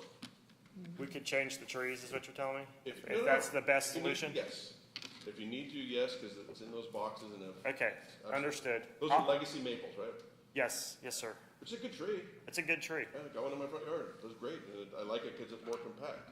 Yeah, But will it take those conditions? yeah. I don't know. I think, you know, you could do probably regular horn beams or something, but that's a real big departure from texture of what that. Yeah, it is. You know, Maybe you could cheat on the box and you could lower the box so that the surface roots of the tree can go over it. I think that's defeating the point, but. How long have you been using those boxes? How 4 long feet did below it surface. I've, You've never it's the used very it? first time I've ever used them, but there is a lot of research out there from different arborists and things like that. You know, David wouldn't implement it as a strategy if he hadn't done his homework on it, just to, I mean. I agree. What are those So- boxes made of? They're made out of concrete. They're precast concrete boxes. Probably got a rebar reinforcement in them. The roots would never be able to get through. No, they're never getting out of there. It's like a giant planter. Can you sleeve them to get your? They're open in the bottom, so. Okay. So, you know, none of these, all these trees are, there's no tap roots or anything. You're only gonna have the top, What's their height or depth of it? they're like 4 feet. Irrigation guys will love that. I think we can core drill them, so I think we can core drill them. Or, you know, that, we usually have bubblers on the street trees anyways, so they'll probably just, honestly, they'll probably just bubble over the edge of the box and come off of there, so. Okay, all right. We know more about landscaping now than we did before. My next course will be next Friday. So All right. I'm back. Very nice. All right. Before we start, before we start Brian's eating. gonna carry it. All right, Anything before else? we start any motions, is there any public comment on this application? Any public comment? All right, no public comment. All right. Well, let's, do we need to do a site plan approval, Brett? Because we did that in December, so this. Okay. Mr. Chairman, DRB 220022 Village Park Phase 2. I make a motion we approve the elevations and materials as presented today. In a motion? Second. Okay, motion by Ms. Palmer, second by Ms. Rocco. Any questions or comments about the motion? There being none, I'll call for a vote. All in favor of the motion, please raise your hand. 1, 2, 3, 4, 5, 6, 7. All opposed, no opposition. Motion passes 7-0. Okay. How about landscaping? Mr. Chairman, for DRB 220022, I move that we approve the landscape plan as has been submitted today with the discussions that we've had. End of motion. Okay. A motion by Mr. Owens, a second by Ms. Rhodes. Any questions or comments about the motion? Do we need certain direction regarding the box sizes, or is that inferred in the discussion, or do we need anything as far as street tree species carryover? You know, that they really study what can go in those boxes regardless of existing streetscape. Do we need any of that, or is it inferred in the discussion? I don't think we need to put it in there, but I'll send a note to David to attach to this plan that he reviews that as well with your concerns. So my recommendation was, so I got, look at the box sizes, sorry. I wrote down, look at the box sizes, maximize where possible, look at the species going into that and make sure that that's the right choice. And then, to look at thinning out the landscape, along the frontage. And so if, what I would hate to do is hold up the LDP, and if you guys need to see that again, I would suggest that we resubmit it at the building permit for your review. No, today's presentation has been adequate. Yeah, I think that whatever discussion has to happen regarding our comments can go through staff as part of the LD process if needed, right? And I put it on here, so they have to put this on their front LVP. Right. Looks at this. Our comments go on there. And he looks at the notes, so, yeah. Good question. Okay. All right, very good. Good clarification on that. Any other questions, comments? There being none, I'll call for a vote. All in favor of the motion, please raise your hand. 1, 2, 3, 4, 5, 6, 7. All opposed, no opposition. Motion passes 7-0. All right, very good. Thank you for your time this morning. Appreciate it. Yeah, thank you all for your time. All right. Oh.